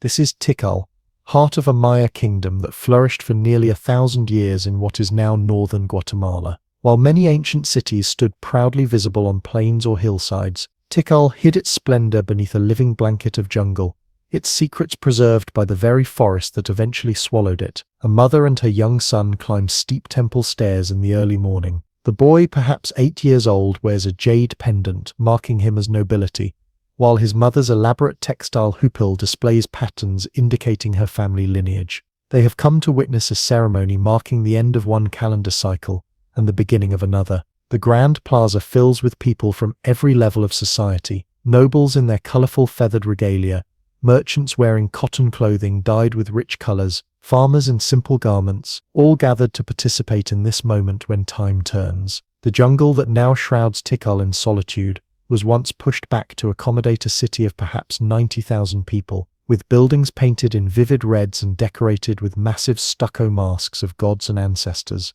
The story of Tikal emerges from multiple sources, from archaeological evidence uncovered beneath centuries of jungle growth, from carved monuments that record royal histories, from the descendants of Maya people who maintain cultural connections to their ancestors, and from the jungle itself, which both preserved and transformed the city after human hands no longer maintained it. Unlike some lost cities that vanished completely from human memory, Tikal never entirely disappeared from local knowledge, though its significance faded from wider recognition until the 19th century. The origins of Tikal reach deep into Mesoamerican prehistory. The earliest evidence of settlement dates to around 900 BCE, with modest farming communities gradually coalescing into a more complex society. By 300 BCE, the ceremonial core of the city was taking shape, with small pyramids and plazas establishing patterns that would guide Tikal's development for centuries. The name Tikal itself comes from a relatively modern Maya term meaning at the waterhole, referring to ancient reservoirs. The city's original name, recorded in hieroglyphic inscriptions, was likely Mutil, associated with the emblem glyph of its ruling dynasty. Tikal's golden age began around 250 CE, when its rulers forged political connections with the dominant power of the era, Teotihuacan, in central Mexico. This relationship, whether formed through diplomatic alliance, trade, or military pressure, transformed Tikal into a regional powerhouse. The arrival of an enigmatic figure named Siyaj Kag, born of fire from Teotihuacan, in 378 CE, led to significant changes, including a new ruling dynasty and the introduction of central Mexican architectural styles and military imagery. Under this new dynasty, Tikal expanded its political reach and accelerated its building program. The city's population grew, its architecture became more monumental, and its artistic traditions flourished. Kings like Chaktok Ichakakage, Gai Jaguar Po, and Kinnik Yaks, Kak more radiant first Quetzalcoatl, oversaw construction of increasingly impressive temples and palaces, their names and deeds recorded on stone monuments that still stand today. Walking through Tikal at its height around 700 CE would have been a sensory feast. Unlike the weathered grey stones visible today, the city's buildings were covered with smooth plaster and painted in vibrant colors, primarily red, with accents of yellow, blue, green, and black. Massive stucco masks adorned temple facades, depicting deities and royal ancestors with stylized features. Incense smoke drifted through plazas where musicians played drums, rattles, and flutes. Market areas bustled with vendors selling everything from exotic feathers to chocolate, jade ornaments to practical pottery. The physical layout of Tikal reflected Maya cosmological principles. The major temples aligned with celestial movements, particularly the sun's path on solstices and equinoxes. The arrangement of buildings mirrored Maya conceptions of the universe, with the towering Temple 5 representing the sacred mountain at the center of creation. This wasn't merely symbolic.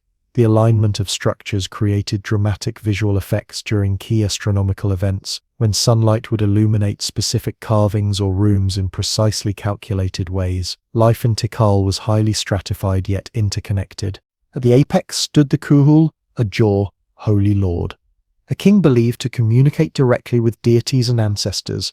Royal women wielded significant influence, particularly as mothers of future kings and diplomatic bridges between dynasties through marriage alliances. A noble class of warriors, priests, scribes, and administrators formed an elite layer of society. Beneath them, specialized craftspeople, stonemasons, potters, textile workers, jewelers, created both practical items and luxury goods. The majority of the population consisted of farmers who cultivated the surrounding countryside and contributed labor to building projects. These social distinctions were visible in daily life through housing, dress, adornment, and diet. Elites lived in elaborate palace compounds near the ceremonial core, with plastered walls, benches, and sometimes private saunas pibnar. Commoners occupied simpler thatched structures arranged in compounds on the city's periphery. Archaeological analysis of human remains reveals that elites were taller on average than commoners, reflecting better nutrition, particularly access to protein. They also practiced cranial modification and dental inlays as marks of beauty and status. Water management represented one of Tikal's greatest achievements. Located in an area without permanent rivers or lakes,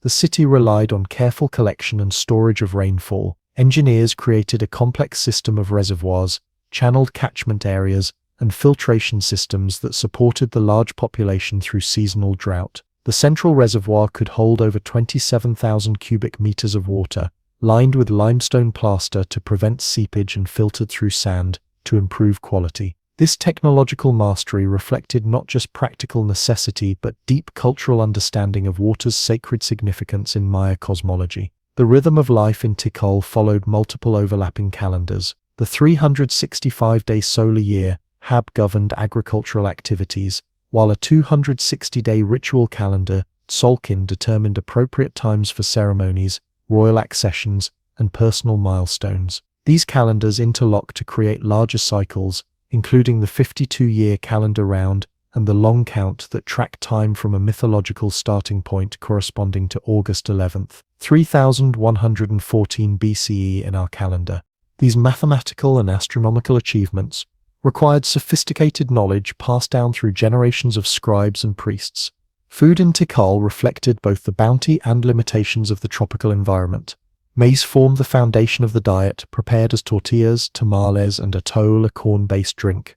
Beans, squash, chili peppers, and cacao complemented this staple. The elite enjoyed more varied fare, including game meat, fish transported from coastal regions, and exotic fruits. Archaeological evidence from Midden's ancient trash deposits reveals shifting dietary patterns over centuries, with increasing reliance on intensively cultivated crops as population density grew. While stone monuments emphasize royal achievement and military conquests, everyday life included rich cultural expressions. Maya art from this period depicts musicians, dancers, ball players, and participants in various rituals. Ceramic figurines show people engaged in domestic activities, grinding corn, weaving textiles, carrying children. These glimpses into ordinary experience remind us that behind the grandeur of temple construction and royal proclamations lay the daily rhythms of human life, with its personal joys, sorrows, relationships, and small moments of meaning.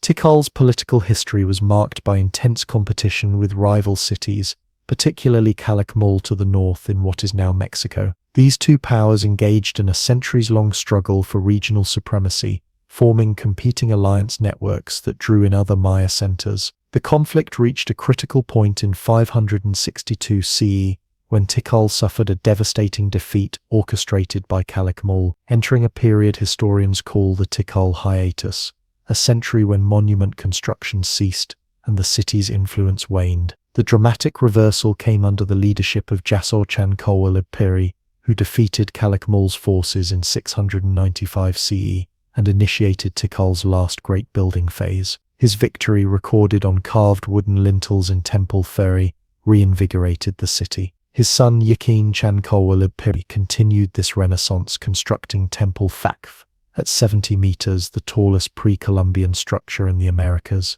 These massive construction projects reflected both religious devotion and political messaging, demonstrating the dynasty's power and divine favor. By the late 8th century, however, signs of stress appeared throughout the Maya lowlands. Multiple factors: environmental pressure from intensive agriculture, climate change bringing prolonged droughts, increased warfare between competing centers, and perhaps social tensions within the rigid hierarchical system contributed to what scholars call the classic Maya collapse. This wasn't a single catastrophic event, but a complex process unfolding over generations as major ceremonial centers lost population and political authority. For Tikal, the decline accelerated around 830 CE.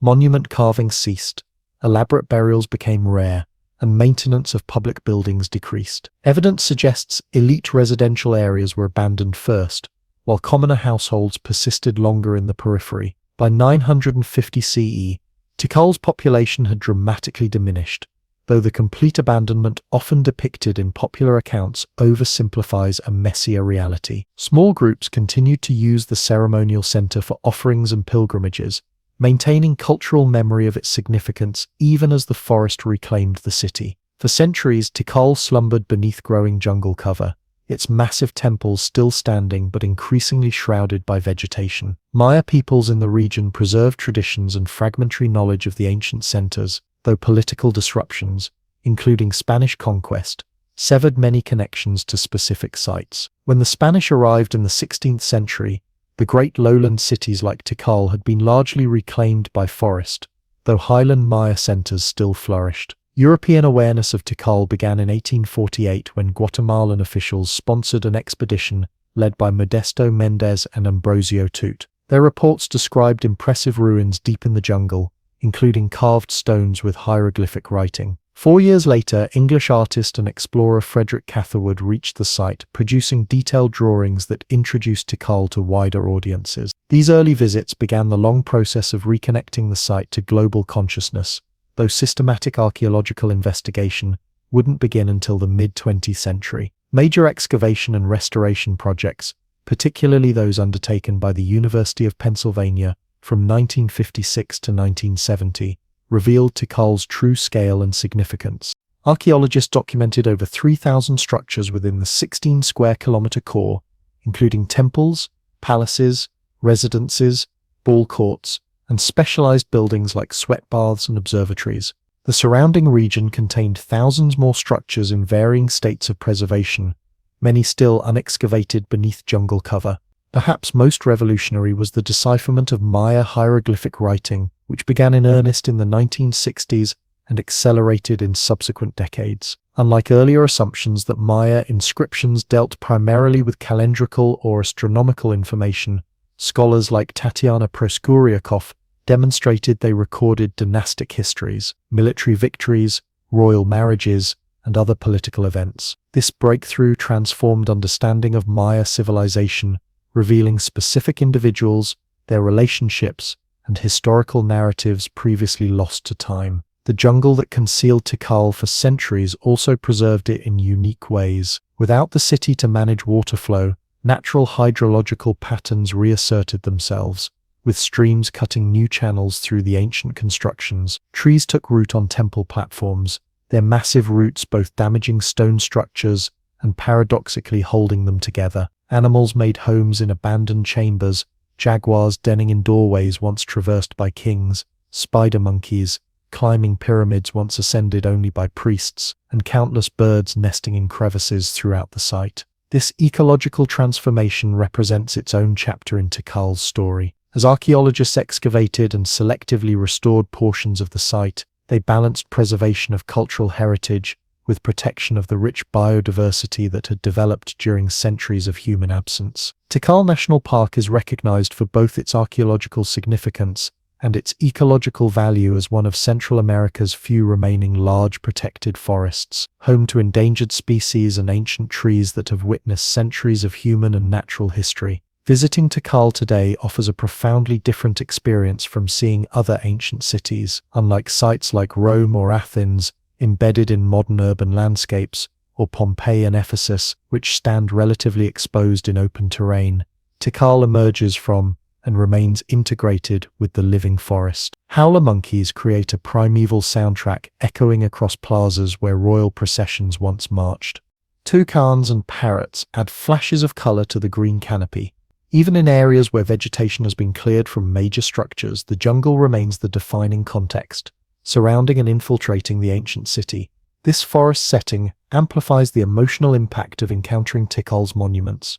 Climbing Temple Thov in early morning, as mist rises from the canopy and the tops of other temples emerge like islands in a green sea, creates a visceral connection to both the natural world and human achievement. The steep ascent up temple stairs, each riser nearly twice the height of modern standards, physically reminds visitors of the effort invested in these structures, built without metal tools, wheels, or draft animals. From these heights, it becomes easier to understand how Maya rulers conceptualized their domain, with sightlines connecting key structures across distances obscured at ground level by dense vegetation. For modern Maya peoples, Tikal and similar ancient cities represent complicated heritage. On one hand, these sites provide tangible connections to ancestral achievements, countering colonial narratives that diminished indigenous accomplishments. On the other hand, tourism-focused development and archaeological practices haven't always respected living Maya communities' perspectives or needs. Recent decades have seen increased collaboration between archaeologists, park managers, and Maya communities, recognizing that cultural heritage extends beyond physical monuments to include continuing traditions, languages, and spiritual practices. What makes Tikal's story particularly compelling is how it challenges simplistic narratives about civilization and nature. The Maya didn't simply conquer the rainforest, but developed sophisticated systems for living within it, managing resources through cycles of intensive use, conservation, and transformation. When political systems eventually faltered, the forest reasserted itself not as an invading force, but as the background context temporarily altered by human activity. This relationship between human construction and natural processes offers insights relevant to contemporary environmental challenges. The enduring mystery surrounding Tikal's decline reminds us that civilizations don't simply end but transform, their knowledge and practices flowing into new forms and contexts. While the massive building projects ceased, and populations dispersed, many cultural practices continued in smaller communities throughout the region. Technologies like raised field agriculture, water management techniques, and artistic traditions persisted, though in altered forms. The Maya calendar, writing system, and mathematical knowledge continued to develop in places like Chichen Itza and Mayapan, long after Tikal's ceremonial center was reclaimed by jungle. As evening approaches and shadows lengthen across Tikal's Grand Plaza, tourists gradually depart, leaving the ancient city to its forest companions. Jaguars rarely seen during daylight hours may emerge from undergrowth, padding silently across spaces where thousands once gathered. Fruit bats begin their nightly feeding in the same ceiba and ramon trees whose wood once formed palace beams. The stars appear overhead, the same celestial bodies Maya astronomers carefully tracked, finding in their movements patterns that shaped religious beliefs and royal authority. This moment of transition between day and night, between human visitation and natural solitude, captures something essential about Tikal's meaning. Here, the boundaries between human construction and natural processes blur. Temple stairs, precisely engineered a millennium ago, now serve as pathways for rainwater during storms. Tree roots gradually disassemble stone walls, even as archaeological conservators work to stabilize them. This isn't simply destruction, but a demonstration of how human achievements exist within larger natural cycles, rising, flourishing, transforming, and sometimes returning to the elements from which they were fashioned. Perhaps the most profound lesson Tikal offers is this perspective on time and persistence. For the ancient Maya, time moved in overlapping cycles rather than simple linear progression. Their calendrical systems recognized repeating patterns while acknowledging ongoing change, conceptualizing time as both circular and directional. The city itself embodies this understanding. Beneath the structures visible today lie earlier buildings, deliberately covered by newer construction in patterns of ritual renewal. Even the jungle's reclamation represents not an ending, but another cycle in this ancient place's ongoing story. As night fully claims the forest and the only illumination comes from stars filtering through the canopy, Tikal continues its dialogue between human creation and natural process, between the measured cycles of calendrical time and the organic rhythms of the living world. In this conversation across centuries, we might find wisdom for our own moment, recognizing both the remarkable achievements possible through human collaboration and the humbling reality that even our grandest works exist within larger systems that ultimately incorporate and transform them. Heroes and gods move through the morning mist. Bronze glints in the rising sun as thousands of men clash beneath high walls. A wooden horse stands silent and ominous before gates that have held firm for 10 long years. For centuries, these dramatic images lived only in poetry and imagination, scenes from Homer's epic tale of love, honor, and devastating war. The Trojan War seemed destined to remain solely in the realm of legend, its city of Troy merely a poet's invention. Yet beneath the layers of myth and poetry lay something more extraordinary, a real city with real people who lived, loved, and perhaps even fought a war that would echo through eternity. The story begins with poetry, some of the most influential ever written. Around the 8th century BCE, a poet known as Homer composed 2 epic poems, the Iliad and the Odyssey. The Iliad tells of a fateful slice of the Trojan War, focusing on the rage of the Greek hero Achilles and its devastating consequences. The Odyssey recounts the 10-year journey home of Odysseus, one of the Greek kings after Troy's fall. These masterpieces formed the cornerstone of ancient Greek education and continue to captivate readers today with their profound insights into human nature, war, and fate. According to Homer's account, the war began with a seduction. Paris, a Trojan prince, visited Sparta and won the heart of Helen, wife of King Menelaus. When Paris took Helen back to Troy, Menelaus called upon his brother Agamemnon, king of Mycenae, to lead a massive expedition to recover her. Thus began a 10-year siege involving heroes whose names still resonate: clever Odysseus, mighty Ajax, noble Hector, and godlike Achilles with his famous vulnerable heel. The war culminated in the famous stratagem of the Trojan horse,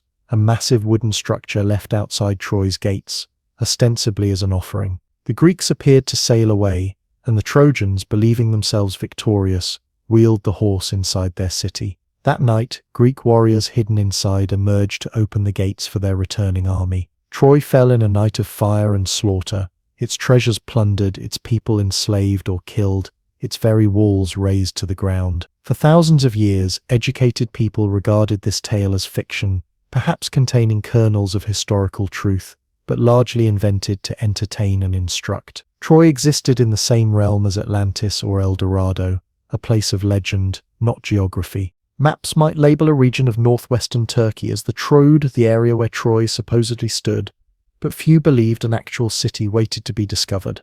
Enter Heinrich Schliemann, one of archaeology's most controversial figures. Born in 1822 to a poor German pastor, Schliemann's life reads like fiction itself. After working as a grocery clerk, he made a fortune in indigo dye, military supplies during the Crimean War, and banking in California during the gold rush. By his 40s, wealthy beyond his dreams, he decided to pursue his childhood passion, finding the city of Troy. Unlike professional archaeologists of his day, Schliemann took Homer literally. If the poet described a city with high walls and towers at the entrance to the Dardanelles, then such a city must have existed exactly there. In 1870, following clues from the Iliad and advice from earlier travelers, Schliemann began excavating a mound called Hisarlik in northwestern Turkey. What he found astonished the world. Beneath layers of soil lay not one city but many, 9 successive settlements built one atop another, over thousands of years. Schliemann quickly declared the second city from the bottom to be Homer's Troy, dating it to around 2500 BCE. He uncovered massive walls, a large main building he called Priam's Palace, and most sensationally, a collection of gold jewelry, vessels and weapons he named Priam's Treasure. With characteristic flair for publicity, Schliemann had his young Greek wife Sophia photographed wearing some of the elaborate gold jewelry which he smuggled out of Turkey in defiance of Ottoman law. The discovery made headlines worldwide. Troy, it seemed, was no longer just a poet's invention, but a real place that could be visited, touched and studied. However, archaeology has since revealed that Schliemann got many things wrong. The city he identified as Homer's Troy dated from nearly 1,000 years before the probable time of the Trojan War. The treasure he found likely belonged to a much earlier period than King Priam's. His excavation techniques were crude by modern standards, and in his haste to reach Homer's level, he damaged or destroyed evidence from other time periods. Later archaeologists, particularly Wilhelm Dorpfeld in the 1890s and Carl Blegen in the 1930s, conducted more methodical excavations at Hisarlik. They identified Troy the sixth city in the sequence, and Troy the seven as the most likely candidates for Homer's Troy, dating to approximately 1300 to 1180 BCE. These cities featured impressive stone fortification walls up to 6 meters thick, elegant houses, evidence of extensive trade, and signs of violent destruction, all consistent with Homer's description. The archaeological site reveals a city strategically positioned near the entrance to the Dardanelles, controlling access between the Aegean Sea and the Black Sea. This location made Troy wealthy through trade, but also potentially a target for powers seeking to control this vital waterway. The city's strong walls, parts of which still stand, testify to the need for defense in a turbulent age. What emerges from these excavations is a picture more complex and fascinating than either pure myth or simplistic history. Troy was real, a significant Bronze Age city with connections to both the Aegean world to its west and the Anatolian kingdoms to its east. It flourished, declined, was destroyed and rebuilt multiple times over nearly 4,000 years of continuous habitation from approximately 3000 BCE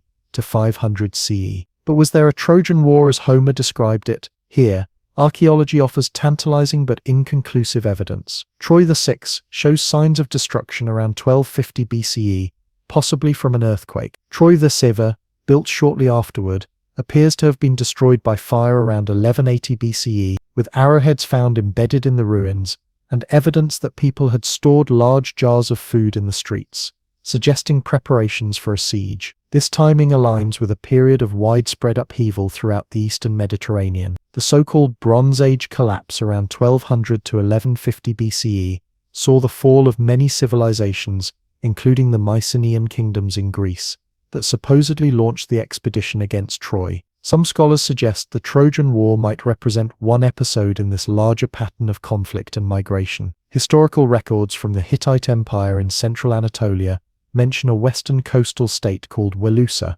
phonetically similar to Ilios, Homer's alternate name for Troy. These texts refer to conflicts involving Wilusa and tensions with Mycenaean Greeks, whom the Hittites called Ohiewa. One document even mentions a dispute over a woman. While far from proving Homer's account, these texts establish that the region experienced political tensions and occasional conflicts between Mycenaean Greeks and the city that was likely Troy. The reality behind the legend was probably more prosaic than poetry suggests. Instead of a 10-year siege over a beautiful woman, historians now suspect economic and political motivations. Troy's control of the Dardanelles meant it could tax trade moving between the Aegean and Black Seas, a source of friction with Mycenaean traders. The Hittite text suggests shifting alliances and power struggles rather than a simple Greeks versus Trojans conflict. If there was a historical Trojan War, it likely involved smaller forces than the 100,000 Greeks Homer describes. Archaeological evidence suggests Troy's Avana could house perhaps 5,000 Powells and people, making it significant for its time, but not the massive metropolis of legend. The war might have lasted months rather than years, and probably involved multiple Greek city-states with various motivations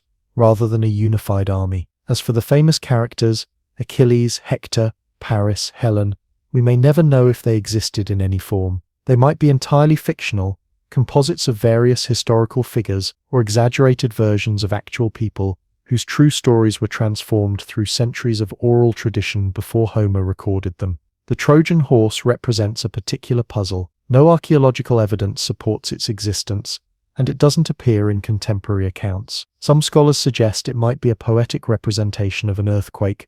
Poseidon, god of earthquakes, was known as Earth Shaker and was associated with horses. Others propose it might symbolize a siege engine or battering ram. Still others take it literally but suggest it was much smaller than usually depicted, perhaps a votive offering or religious symbol that provided cover for infiltrators rather than containing them. What we can say with confidence is that Troy was a real and important city, that Mycenaean Greeks had both trade and conflict with Western Anatolia, and that Troy's Avana was indeed destroyed by violence around the time the Trojan War would have occurred. Beyond that, the line between history and legend blurs. Perhaps that blurring is part of what makes Troy so fascinating. Unlike purely fictional places, it has physical reality we can visit and touch. Unlike purely historical sites, it carries the weight of some of humanity's greatest literary works. Troy exists at the intersection of archaeology and poetry, fact and imagination. Walking through the ruins at Hisarlik today, now a UNESCO World Heritage Site, visitors experience this duality. The archaeological remains, while impressive, might seem modest compared to sites like Rome or Athens, yet the power of the place transcends stone and earth.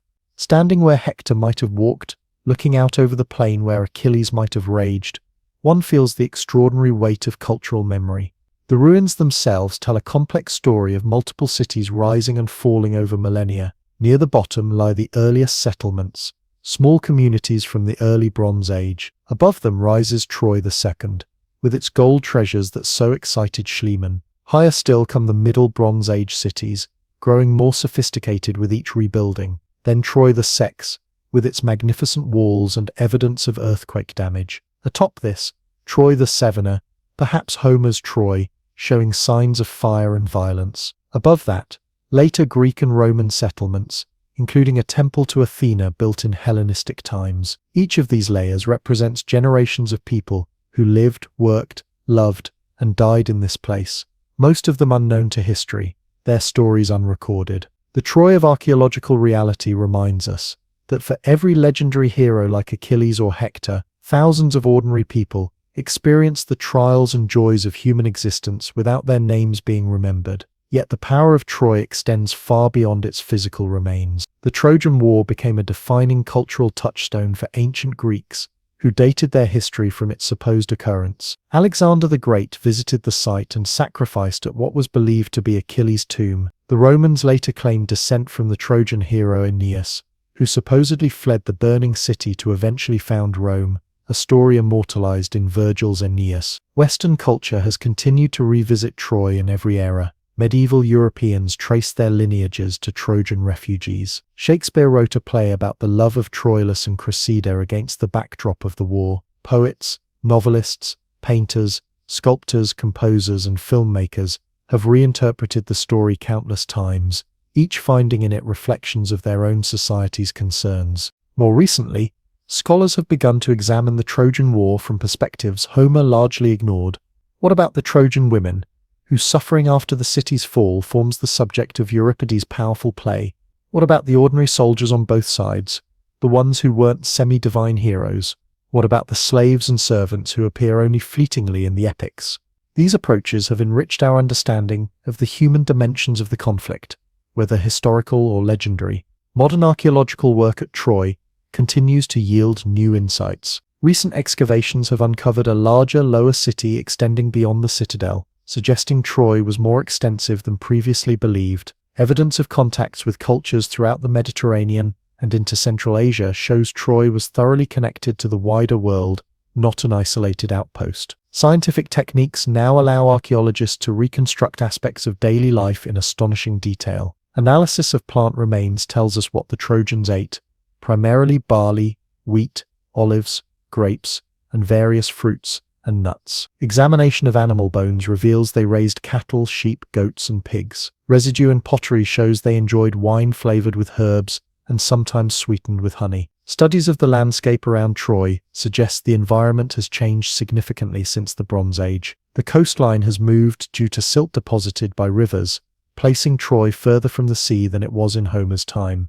The famous plain where Greeks and Trojans supposedly battled was likely smaller, interspersed with marshes and streams. Perhaps most poignantly, archaeologists have found evidence of ordinary people's last moments in Troy Via. Skeletons discovered in streets and houses testify to violent deaths during the city's final destruction. Storage jars hastily placed in public areas suggest preparations for a siege. Personal possessions abandoned speak of sudden flight. These findings transform abstract history into human tragedy, reminding us that behind epic poetry lies the suffering of real individuals. The story of Troy teaches us something profound about the relationship between truth and fiction. Homer's account, while not historically accurate in many details, captures emotional and psychological truths about war, honor, rage, grief, and heroism that resonate across millennia.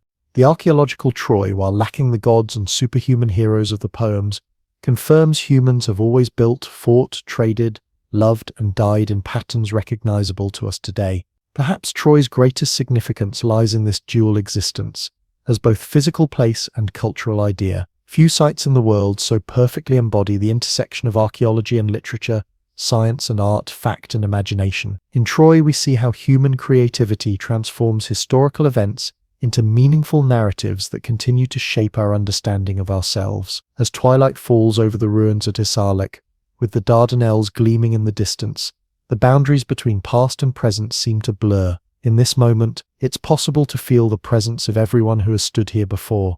The Bronze Age inhabitants who built their homes and defended their walls, the Mycenaean warriors who perhaps besieged them, the poets who transformed their story into transcendent art, the archaeologists who uncovered their remains, and countless visitors drawn by the magnetic power of a place that is simultaneously real and mythic. Troy reminds us that history isn't simply what happened, but how we remember, interpret, and find meaning in the past. Whether the Trojan War occurred exactly as Homer described matters less than what the story has meant to countless generations who have found in it reflections of their own struggles, triumphs, and questions about what it means to be human in a world where glory fades and civilizations fall, but stories endure.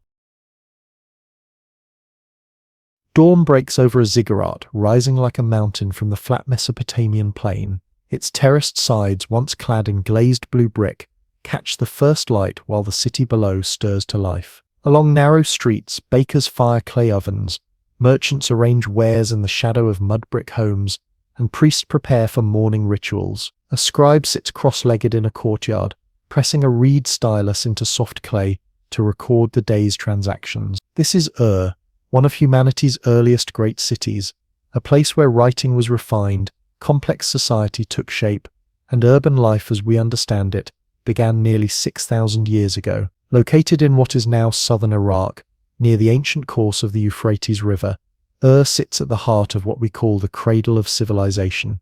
Here, in the fertile land between the Tigris and Euphrates rivers, humans first made the revolutionary transition from nomadic hunter-gatherers to settled agricultural communities, then to complex urban societies with specialized labor, monumental architecture, and sophisticated political and religious institutions. Ur stands as one of the most significant sites in this transformation, a city whose influence on human history extends far beyond its physical boundaries or time of flourishing. The origins of Ur reach back into prehistory. Archaeological evidence suggests the site was first settled around 5000 BCE, developing gradually from a small village into a substantial town. By the early 3rd millennium BCE, Ur had emerged as a major Sumerian city-state, one of several competing centers in southern Mesopotamia. What set these Sumerian cities apart from earlier settlements was not just their size but their unprecedented social complexity, with priests, rulers,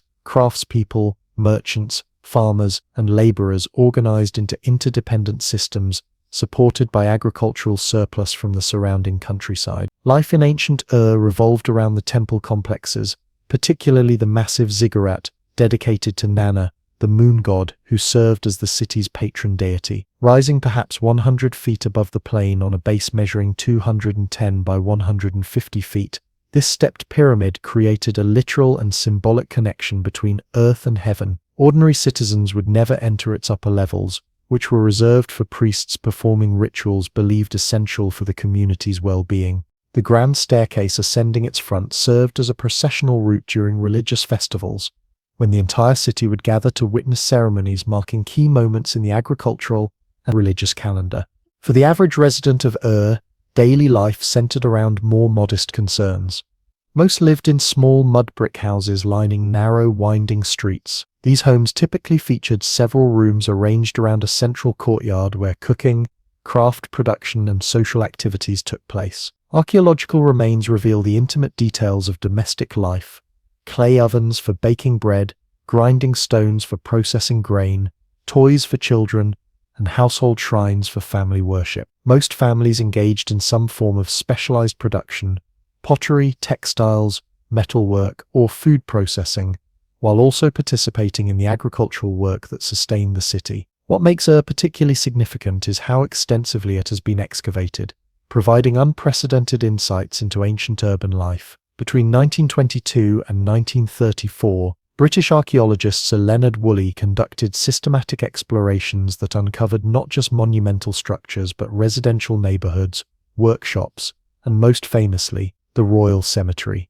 This burial ground, dating to around 2600 to 2400 BCE, yielded extraordinary finds including elaborate headdresses of gold leaf, musical instruments, game boards, and evidence of what Woolley interpreted as human sacrifices accompanying royal burials, though this interpretation remains debated. The artifacts from these royal tombs reveal a society of remarkable sophistication and artistic achievement. The Standard of Ur, a wooden box decorated with shell and lapis lazuli mosaics, showing scenes of war and peace, demonstrates both technical mastery and complex narrative art. The Ram in a Thicket, a gold, silver, and lapis lazuli figure of a goat standing on its hind legs to reach leaves, shows naturalistic observation combined with symbolic meaning. Most haunting are the remains of court attendants who appear to have voluntarily accompanied their rulers in death, arranged in neat rows wearing formal attire and jewelry, drinking cups still in hand as if participating in one final royal ceremony before entering the afterlife.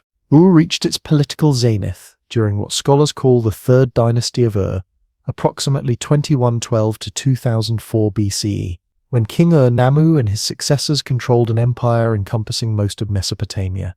This period saw enormous building projects, including the Great Ziggurat, whose ruins still stand today. The legal code established by Ur-Nammu predates the more famous Code of Hammurabi and represents one of history's earliest attempts to establish standardized justice through written law rather than arbitrary rulings. Administrative texts from this period reveal a highly centralized state with elaborate bureaucracy, tracking everything from agricultural production to labor assignments to temple offerings. The lives of individuals within this system emerge through the thousands of clay tablets preserved from ancient Ur. Personal letters reveal family concerns, business disputes, and emotional connections across generations. School texts show students practicing cuneiform writing, struggling with mathematical problems, or copying literary works. Economic records document marriages, divorces, adoptions, and property transactions. Religious texts outline rituals, hymns, and prayers, Together, these sources create a textured understanding of a society both strikingly different from and surprisingly similar to our own. People navigating social expectations,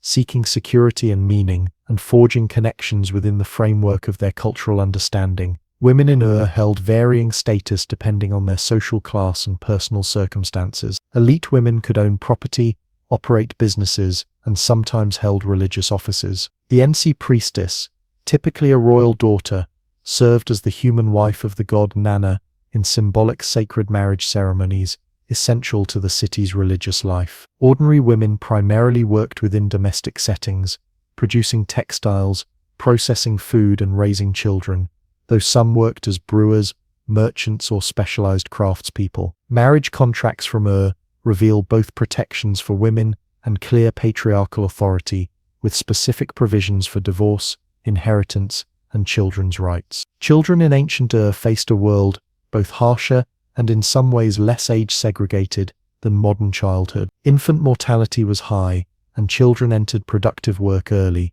learning family trades through direct participation. Archaeological finds include toys, clay animals, rattles, miniature vehicles, suggesting play remained important despite economic pressures.